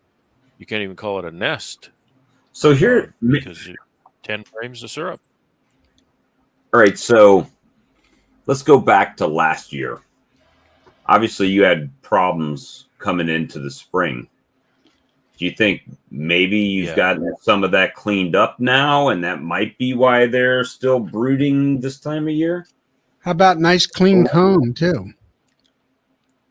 Well, I do have the nosema thing cleaned up to a great degree, and I'll be talking about this on my channel coming up. But I need more data and stuff before I can really talk about it much. I ended off the summer with a serious mite problem and a serious virus problem. So my nosema problem is not as much, and now I've got a different problem. So I've still got colonies dropping, and I'm bracing for a pretty hard winter again. But I've made some pretty serious increase, and I think I'll I'll be okay. What's that, Todd? Mild winter. Well, and I keep talking to my wife about that. That Todd says we're going to have a mild winter, and maybe we are. Well, it might get negative 15 instead of negative 18. Yeah, instead of 20 or negative 4. Honestly, a mild winter. I enjoy a mild winter, but it doesn't do my bees any good, and it doesn't do my bees any harm. But what it does is it doesn't clean up the varmints as much. You end up with a lot of mice and stuff the summer after a mild winter and whatnot. Yeah. And a lot of stuff, a lot of wood ticks and things like that. So there's definitely a plus side to some very, very cold weather for a little while. Yeah, I am sort of a weatherman. I look at the weather all the time. I learned that when I lived in Missouri and got zapped by a tornado.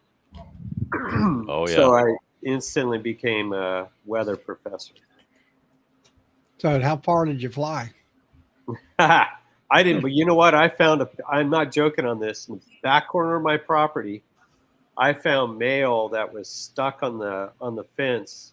That was from Oklahoma, and I lived 45 minutes east of the Oklahoma border, and I found a piece of granite countertop that was easily 3x3 just sitting there. It wasn't there the day before because I was out in my yard the day before putting up a fence, which blew away. The whole day I put a fence up and then gone the next. But there was a huge chunk of granite countertop sitting in my yard, and it was heavy. I'm just glad it didn't hit the house. We got hit by enough stuff. But. So I watch the weather all the time, and what I noticed up in the Dakotas and Wyoming, Montana, stretching up into Canada, it's supposedly going to be a warmer winter than last year, is what they said, because of El Nino. So who knows? Robert's asking me how to compare the winter weather here to Alex. I don't know Alex's winter all that well. I think it certainly can get it as cold there, and I think they get a lot more snow at times. I think the sustained very cold weather would be a little more prevalent where I am. But boy, down where he is, they get some dramatic snowstorms and some winter weather. That they have ice storms a lot more there than we have. I hear about ice storms down there that just close everything for weeks. It's terrible. And we don't have that as much because our temperatures generally go below zero and below freezing. They go below freezing and they stay there for a long period of time. For example, when it's very, very cold here, there are a few little advantages. And when it's very, very cold here, the highways are completely bare and clear, and they're perfect. So driving is not an issue that way when it's very, very cold. But these places that get the temperatures that are just below freezing, and then maybe they go above and then go below, they get a lot of snowfall and they get a lot of ice and whatnot. So there are definitely advantages to a very cold climate. Otherwise, it sucks.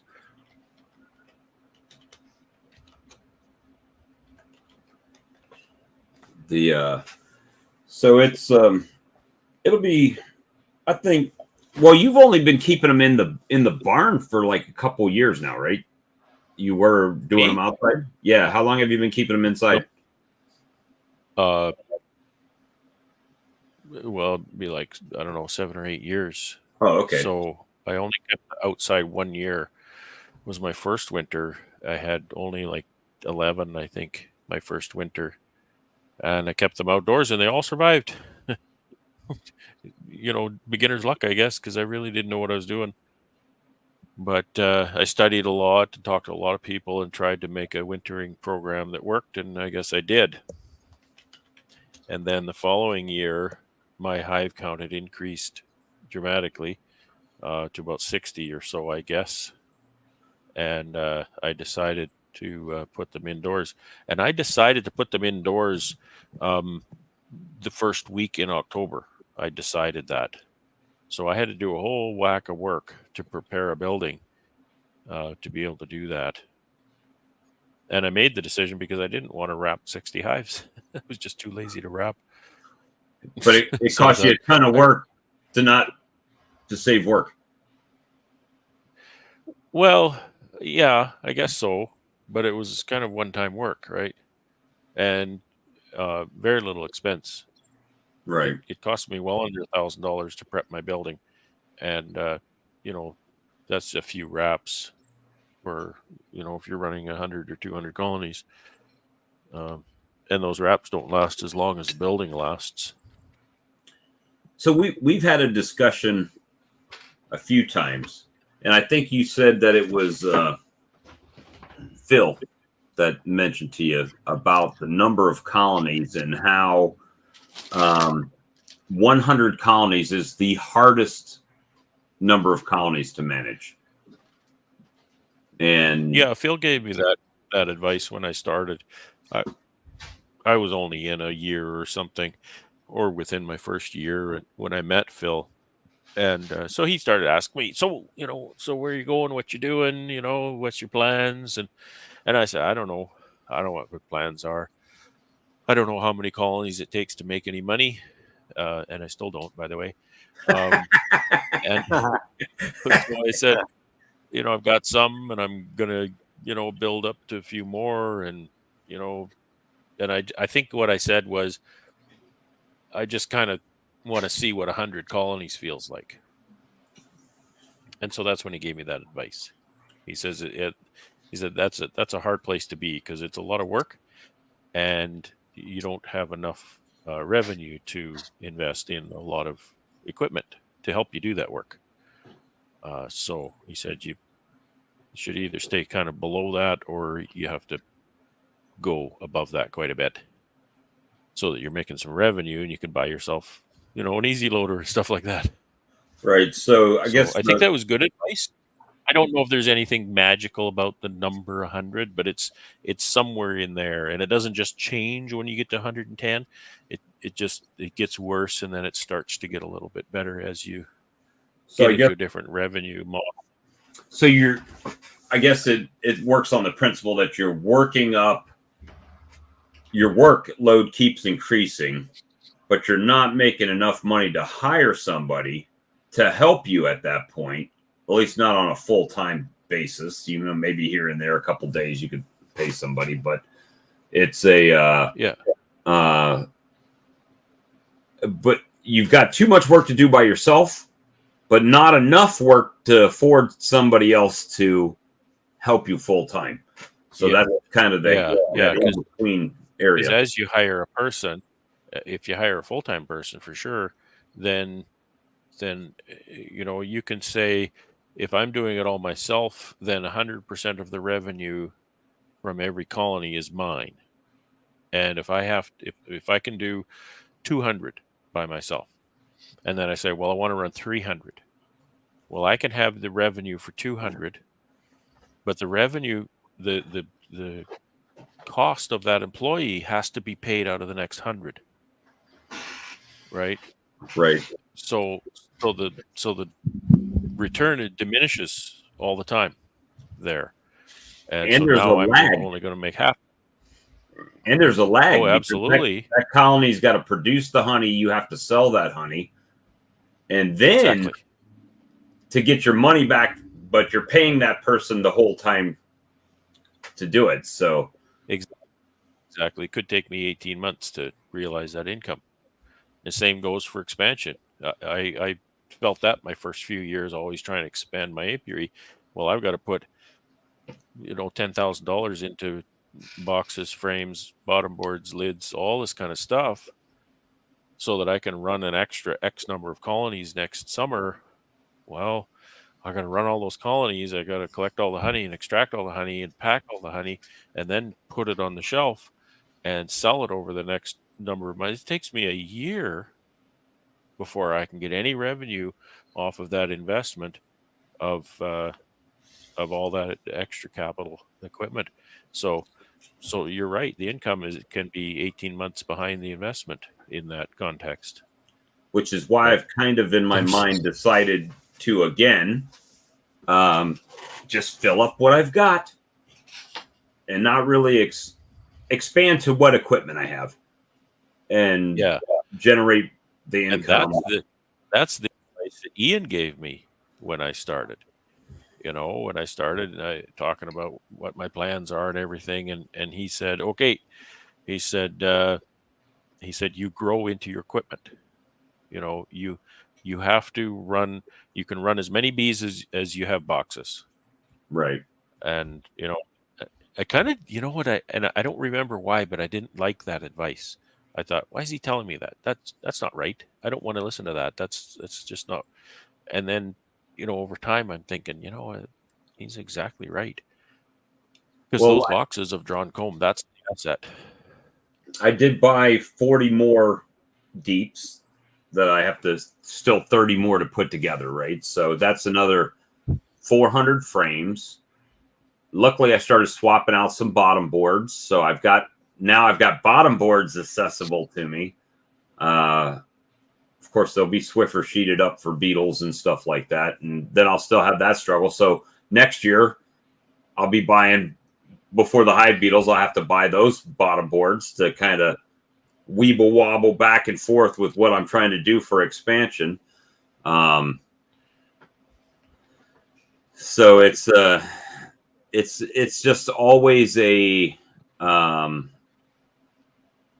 work in progress, right? Look, and thing is that most of us, when we start, I think we start with 2 or 5 or 3 or however many, and then all of a sudden, you got a row of them behind you like Charlie, and you're like, yeah, I think next year I'm going to go to 60. And then all of a sudden, oh, wait a minute. Now I got to buy 30 more colonies and 300 more frames just for the supers. And then, You got to get all that comb Well, drawn. not having enough frames. Not having enough frames is probably the easiest thing you can, easiest problem you can run yourself into. Oh yeah, I'm just gonna split. I've got these boxes. I'm gonna split a bunch of hives this spring. Yeah, I'm gonna buy some queens and split some hives. Yeah, I've got that good, and then it's like, oh, my bees start to swarm because all I have is foundation, and That was that's a a new lesson I beekeeper's learned this lament. year too. That I Yeah, didn't learn that the first 4 years I was keeping bees. It was this year when you said, and it was you saying, foundation is not space for is bees. not space. That's right. They don't count that. It's just it could be And a I'm not sure if wall. you got what I was saying at that time. Did it make sense? No, I'm like, what are you talking about? They're going to draw it out. Well, it's not space because they have to draw it out before she can lay in it, before they can put anything in it. So, Yeah. So in the spring, Cells, drawn cells are space. Like it's right. not just empty space. It's the cell. That all important cell. That's space. So that's why I don't know if it's lucky. I don't know. I consider it kind of a blessing. So you guys won't probably agree with me, but these late season losses that I'm sustaining actually help me for the spring. So they're taking good equipment in shitty bees that die out. Now I have good equipment to put good bees in the spring and give them a good step forward to get started. And so that's why this time of year I'm like, we don't often talk about the bees that we lose late summer or in the fall. It's always, I came out of winter with this much. But, like you guys said, come out of summer with. Yeah, it could be 25% that you've lost, or something like that. Some of those splits that I didn't work out, right? So there's 30% of those that aren't there anymore, kind of thing. And you're right. It's none of us want our bees to die. None of us want to lose colonies. That's not our first choice. But guess what? That happens, and that probably happens more often than anything else in beekeeping. Is bees die? Get used to it, and manage it. When that colony dies, you're right. Guess what you got now? You've got a whole bunch of really awesome equipment for the next whatever you've got going on. So now you need to start, you raise a queen or you buy a queen, you make a split, and that just puts you so far ahead. Maybe you've got a bunch of feed frames for spring for that split. You've got some pollen frames and stuff. It's just there's huge resource there. It's allowed me to go back through my colonies, and if I see some that's kind of they could have done a better job drawing this out, or some of the wax was eaten off of the foundation, I just pull that thing out and drop a full frame drawn comb in there and put the feeder back on them and let them go, and that way I'm going in hopefully coming into next spring with a nice robust colony. Yeah, that's it. That's wisdom right there. And the other, and when I was a 5, 10, 12 colony guy, I was the guy, I got to make this colony live. I got to do everything I can to make this colony live. And if I look at a colony now and it doesn't look like the other one should, there's a good chance I'm going to either say, well, sink or swim, or shake them out, and I'm going to sneeze. Yeah. Great. Perfect timing. Got to mute. I was sneezing my head off earlier. Before your ears went with the sneeze. Yeah. So it's that's wisdom. And if there's one thing that I could impart to new beekeepers, it's exactly that. Don't grieve for the bees too much, because you've got value there. The value isn't only in a laying queen, right? If you've got bees, that's a value. If you got no queen, you got bees, that's value. Now you need to do something with it. You need to decide, but that's value. That's a resource. So, and so the it's other not just thing about that laying queen. the other thing I learned down here this year, and I don't know why I'm the only one talking here. Charlie and Todd, feel free to chime in at any time. I'm enjoying the Jump right in. conversation. And James kind of impressed this on me this year, because it was a matter of, hey, you got a few weeks still. Just don't split them yet. Just wait a little bit longer, because it's my habit in the past has been making splits, and it's too early. Then they freeze, and then I've lost 30% of my colonies because I've taken resources out in the spring by my own doing, right? So my math has always been, all right, so you got 12 colonies, you make 10 splits into nukes, right? Well, 10 nukes, if you're taking 3 frames of brood, that's 30 frames, which is 30% of your colonies if you got 12 of them. And if they die, you've just wiped out. You went from 12 to 9 overnight, literally. So yeah, it worked out much better for me this year doing the, okay, take those brood frames, put them in the top box, shake all the bees off of them into the bottom, put that queen excluder down, and let those bees come up over them, and then come back the next day and start pulling them out and making your splits when it's warmer, a little bit longer. Yeah. Charlie's fading. I love that method. Charlie's I love that fading method. fast on us over there. You almost got the full screen view, Charlie. You had the Charlie tilt going. Charlie's like, Yeah, but like that same technique, that's a good way of building up a cell builder too. And it's also the thing, like when I showed the video where I was shaking that queenless hive out in front of the hive and letting them walk in.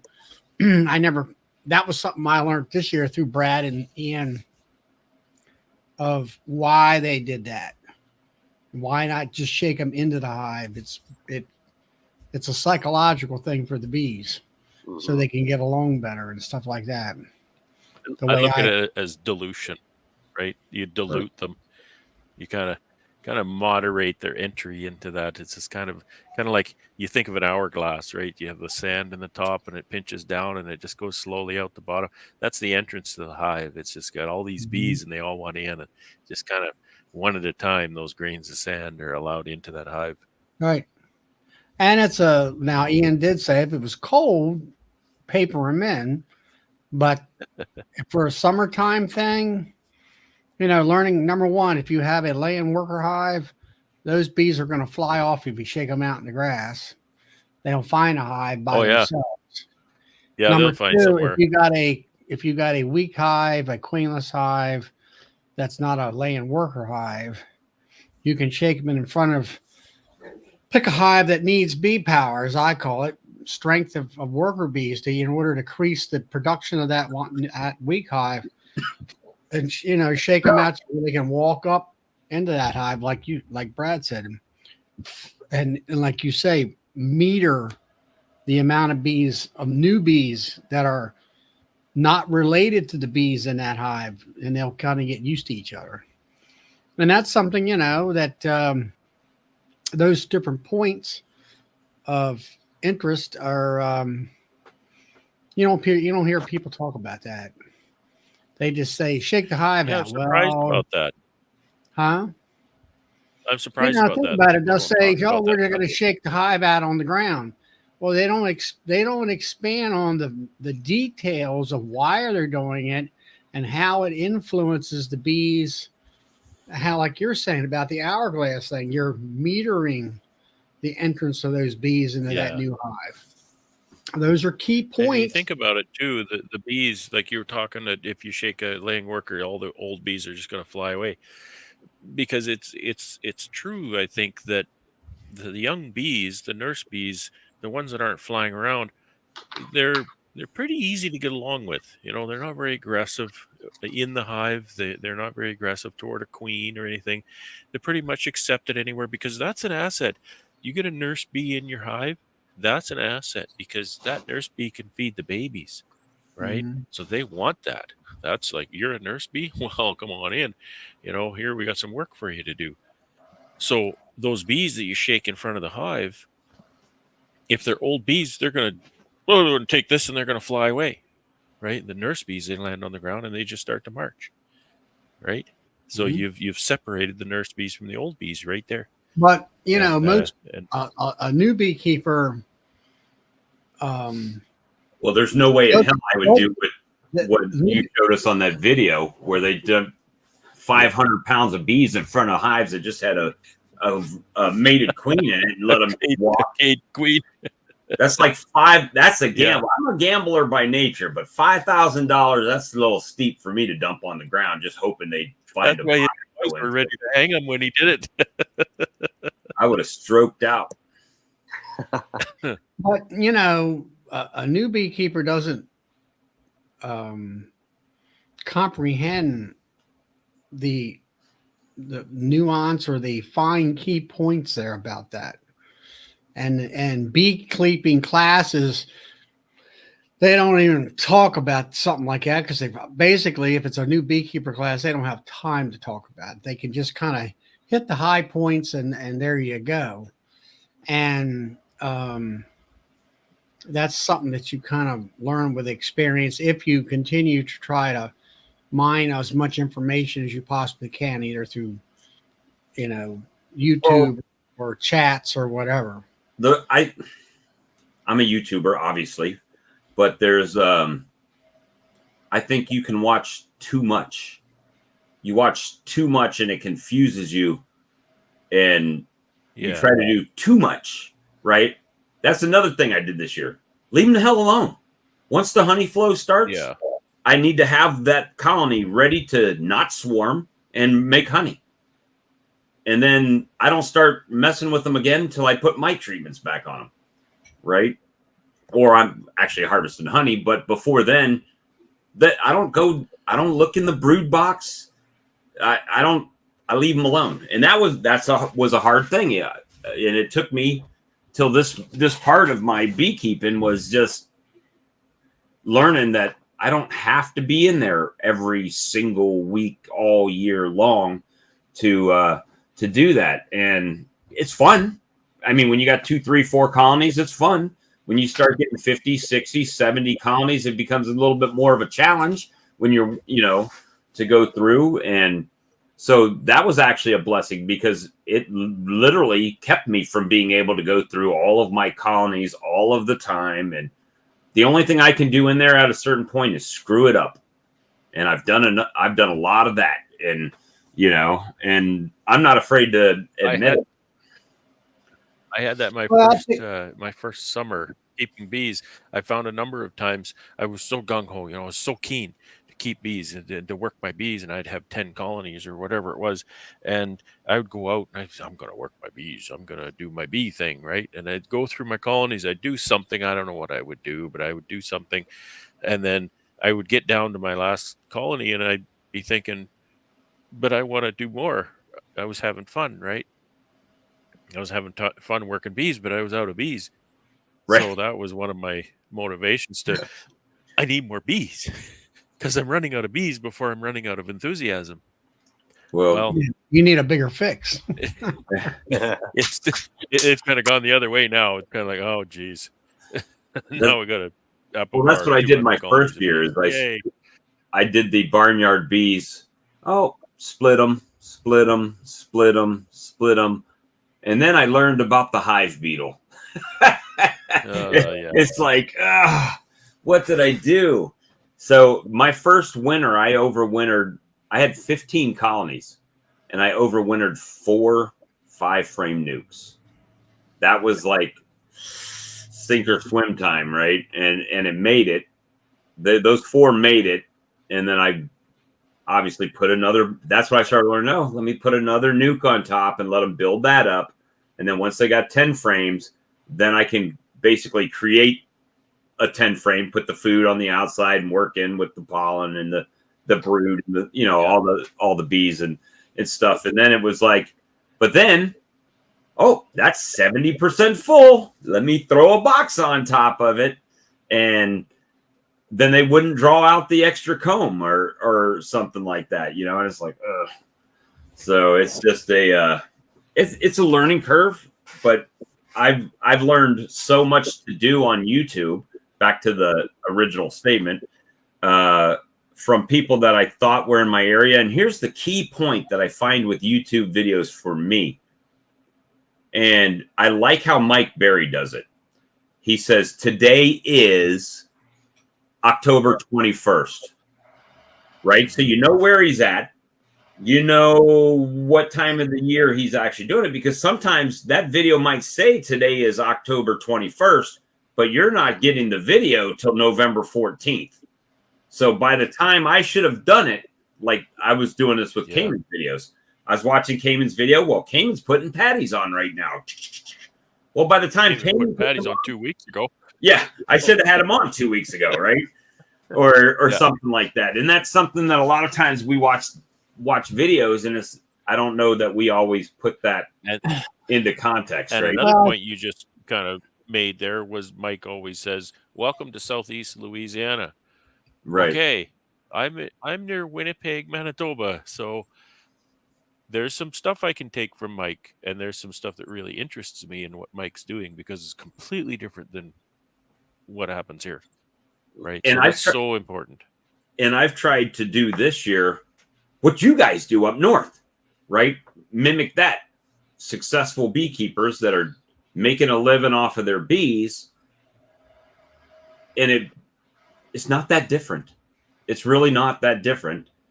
It's just a lot of it. Yeah. I think it's the main thing is coming back to the basics. Well, what do you see in there? How old is the larva? How old are the eggs? Are, you know, and that 21-day brood cycle, you know, and I think the further I'll get say into right now, you know, you just get the golden spike right there. I'll say right now, if there's any new beekeepers watching here, or any beekeepers who have done it for any length of time, if you don't know that bee life cycle inside and out, upside down, backwards, like the back of your hand, you have homework to do, and you'd better get to know that before tomorrow. That's my challenge to you, right. because you have to know that, and you have to be able to look at that nest, and you have to be able to say, that's a 5-day-old larva, that's a 3-day-old larva, that's an egg, so I know that that's, you know, less than 3 days old. You've got to be able to, and like I was saying earlier about, you know, all this sealed brood in my hive. Well, I know that that's going to be all emerged in 12 days. Well, how do I know that? Well, how do you know that? Well, because it's a life cycle. Right. Well, If you don't know and that even life further, cycle, Brad, you could need tell by the color. You could tell by the color, like the real dark stuff's going to hatch in the next day or two. You know, the lighter stuff. There are nuances too, Yeah. and I take those cues more when I'm looking at queen cells, to look at trying to figure out how old they are. That's tricky, but you can do it. So that's the next stage of that. Once you get into your beekeeping journey a little further, you do the same thing with queen cells. Drone cells really aren't that important, but you know, you can still do it because it's similar to worker cells. But if you don't know the life cycle of that worker bee, egg, larva, pupa, progress, you need to. Well, like prime example, I go into that colony and I put an appy tablet on it.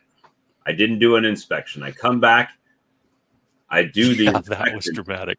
I do the inspection, and I can see there's like 5 cap brood in there, which tells me she hasn't laid in the last 3 weeks, right? So if there's no eggs, brood, larva, and all you've got is 5 cap cells, you know it's been a minimum 3 weeks since she stopped laying anything in there. So, so then when I put the appy tablet on there and come back the next week, now it's a week further, and now she's got 4.5, 5 frames of brood laid up. Now I can say, well, she started, you know, in the last week, or 5 days, or 3 days, or but you had like 3 or 4 frames of eggs, didn't you? Yeah, she went crazy. It was absolutely dramatic that she laid all of these eggs in, and again, an egg hatches on day 3. So all the eggs you're seeing are eggs. And this is, you know what, one of my people that I mentored, she came up with something, and it makes so much sense. And it's this life cycle again. She said, "You want to know how many eggs your queen is laying in a day? Count the eggs and divide by 3. That's how many eggs your queen is laying in a day, because they hatch on day 3." The only It's thing I could equate it to in my mind, and this brilliant. is going to be kind of vile, but we're on our stream anyway, my stream, so who's it hurt but me?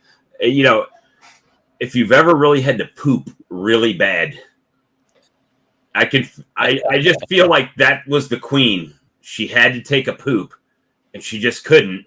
And all of a sudden, when went the off like hive, a machine gun. yeah, when the hive got right, then all of a sudden she just went crazy, and it I mean, that colony, I don't have any worries with that colony So okay, let's back up to that, Bob. It's so fascinating that happened. It was so dramatic, because that kind of thing happens to me in the spring, and it's weather driven usually. But that so was this September, queen, there was something September wrong. 20th. So there was something wrong, and let's not go into what was wrong, but there was something wrong. Okay, Right. there was something that was keeping her from laying. Now, what keeps the queen from laying? There's different things. There's temperature. If it's cold outside and whatnot, and then maybe the cluster is not as big, they can't keep it as warm, so she's not going to be laying as much.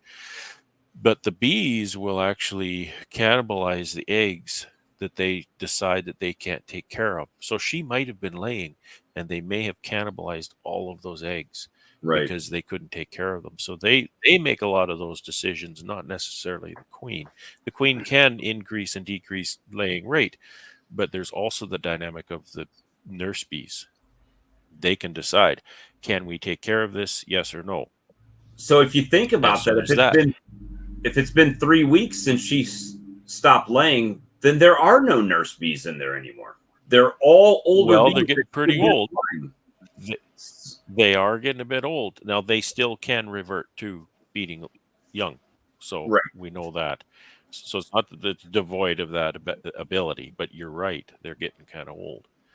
And so then you made a change. You made a nutritional change in that hive. And within a week, I think you said, you checked back at that hive and you could see frames of eggs. yes. So something changed like that in those. Well, if it was a week and it was eggs, then there was about 4 to 5 days of delay. And then I boom, honestly feel like that colony was waiting on those last few brood to hatch out to take off. They were going to abscond. I really feel like they were that close to it. I think that first and foremost, I put the bottom board on there, which allowed the hive beetle stressor to go away. And then, obviously I put the tablet on there and some other stuff happened. And it took the stress off of that colony. Like I was saying, with when you got bees running around corralling beetles, they're not out foraging feed, and they're not feeding young. And they're not feeding young. So I think that she had shut down. I had been feeding, Matt. I had been feeding before I put those on, open feeding and everything. But the nope, no, not in that case. Not enough. No, that what was in the tablet, that queen had shut down before the tablet was ever in there. And that's the whole idea. And then once when you put that tablet in, it flipped a switch of some kind, and then that queen just suddenly was either able to, or the bees were convinced to allow and support, the eggs that she was laying. So it was either one. She had stopped laying 2 weeks, at least 2 weeks before I put the tablet in, because I didn't check them until after a week, which would have had a 2-week window before the tablet went in there. Now, I don't know how to say. You have to watch the video, is all I can say, because and I kind of the point I was making is that you can see that You can look in that hive, and it doesn't take you long to write a story about what the heck is going on here. And this is, people keep notes, which is good. I'm not that good at keeping notes. I've got a lot of hives to tend, so I don't keep detailed notes on each one. But I try to keep an idea of what's going on and write some notes on the covers and stuff. But that goes back to that life cycle, right? If you didn't know your life cycle, what you were seeing may not have made any sense to you at all. You would just say, Right. "Oh yeah, okay, eggs," right? It's not like there's 3 to 4 frames of eggs here. This is ridiculous. Well, there are resources that will signal, like obviously if there's fresh nectar coming in, that's a kind of a sign. Oh, we got feed for the babies. However, if you watch the video, there was literally nothing. It was frames of bees with nothing in it, and it's just like it. Yeah, just Shane, there's a lot of things that will stimulate or impact or stifle either queen laying. And again, I always want to point out that we always say, "Oh, the queen isn't laying." Well, maybe she is.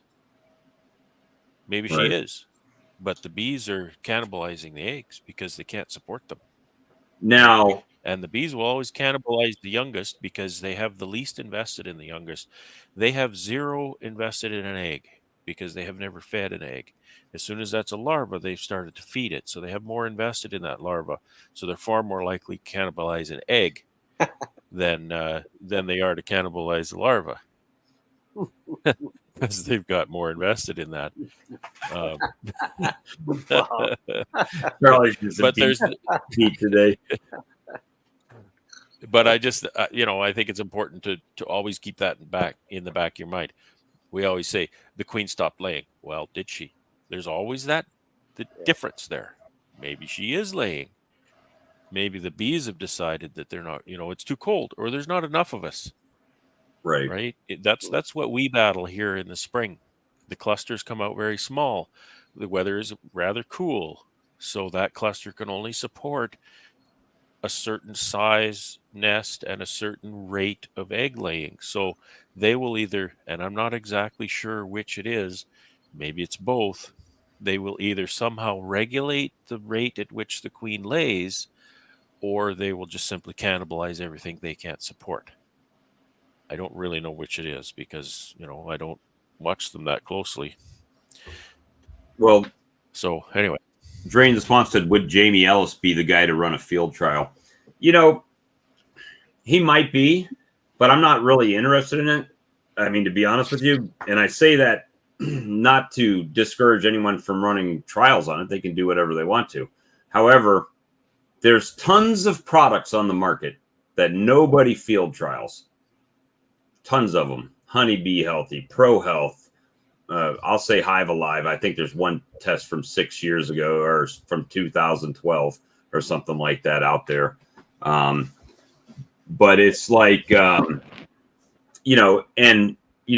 forbid, Don the Fat Bee Man say mix something up in a mason jar and shake it up and put that in your colony and your bees would be all great, man. People do it, right? So, with what the law is currently in the United States, with this product, it's not breaking any laws. It's been tested in Europe. I say tested, they've been using it. So to me, that's a test. If I use it and I see results, that's a test. It's not a scientific test, but it is a test nonetheless, right? So it was just, for me, it was amazing on there.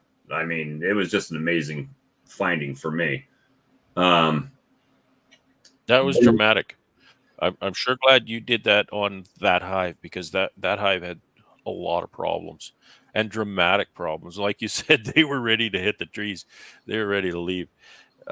So that was really dramatic. If you, so if that was your colony and you went out there, just from our discussions, you've never said this, but I feel like you probably would have shook that colony out. It'd have been like wasting my time to even try to do anything with it. Yeah. Absolutely. And- That be pinched and they out.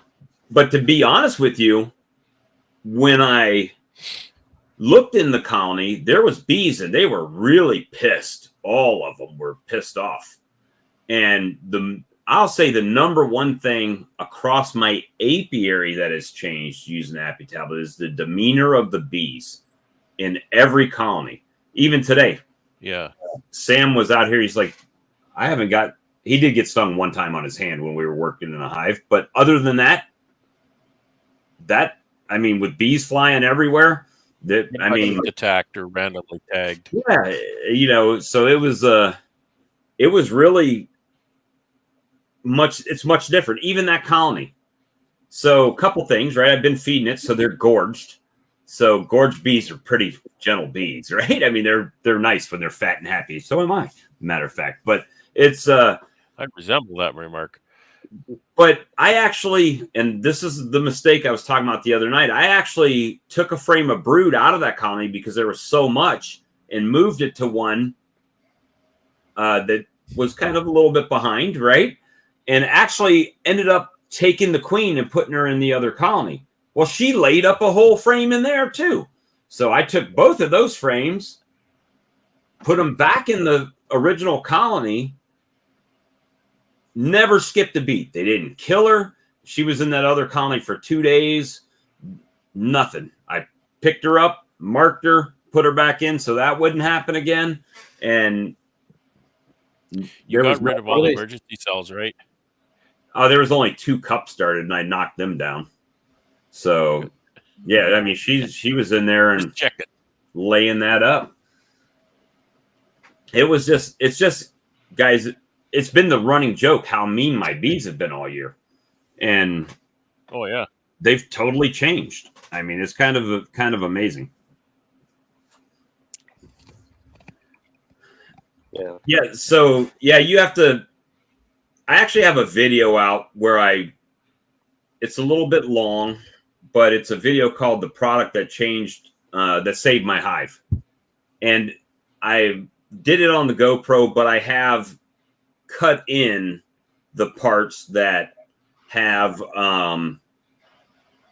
that had the hive inspection, like the original tray inspection, the original hive inspection. Then I did an inspection that day, right? So yeah, it you know, to me, between that and the Apis, colonies have kind of flipped over. That one specifically is turned. I mean, it'll make it through winter no problem. I say that it should make it through winter no problem, but you know they are bees, so no telling. Let's see.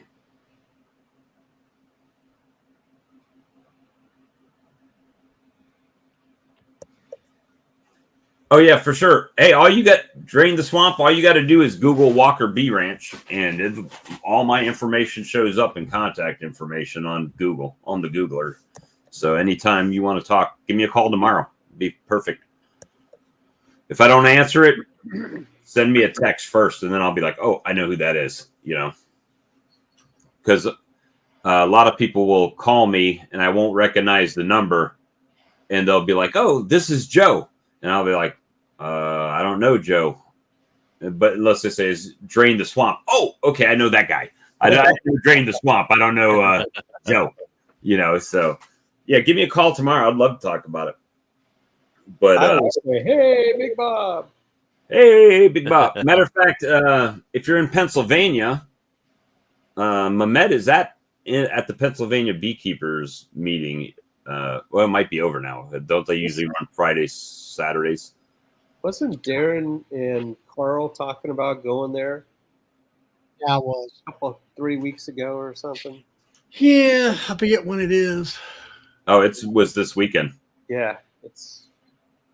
Well, Mehmet needs to go to the Maryland in November. Hey, there's old McNally. Old McNally. He's hunting this week. Mm. Oh, you know what's so funny? If you don't think the internet listens to you. Yeah. So the other night, Robert was on here and he was talking about Ian going through the spreadsheet data, right? Some spreadsheet data. And the next day, it was in my YouTube videos to watch from 4 years ago. It showed Ian posted a video 4 years ago for me to look at. And I was like, oh, he's upgraded his camera equipment since 4 years ago. It's a little bit grainy back then. You got a haircut too. Oh, you're in Michigan. Okay. Yep, and that's the other thing. Since Bob's my uncle, now everybody's calling me Uncle Bob when they text me, hey, Uncle Bob. I'm like, now I'm Uncle Bob. Sorry, Bob. It's all your fault. But Brad, what do we say about that? But Bob's your uncle. Bob's your uncle. All right, guys. Well, you know, we've been on for 2.5 hours. And Charlie's been asleep for half an hour of that. So we're gonna stop the live stream for tonight. I've thoroughly enjoyed it, guys, with the chat that we've been having, and the commercials. Make sure you watch the commercials, and we shall see you guys on the next live stream tomorrow. As far as I know, Tim and Hannah on Gunline Bees will have a Sunday night chat, and you know, before long, I'll be doing the 3-day work week after I get back from Mississippi. And if you're going to Mississippi and you want to order some Appy tablets to be picked up at the show, send me an email. I'll make sure I bring them all for you. So, or Swarm Lure, because I got about 400 bottles of that bottled up right now. You're ready for that. And yeah, I'm ready for the spring right now. So. All right, guys. Well, everyone have a good night. Thank you. Appreciate you. And we'll see you on the next time. Good night. See ya. Later. Good night.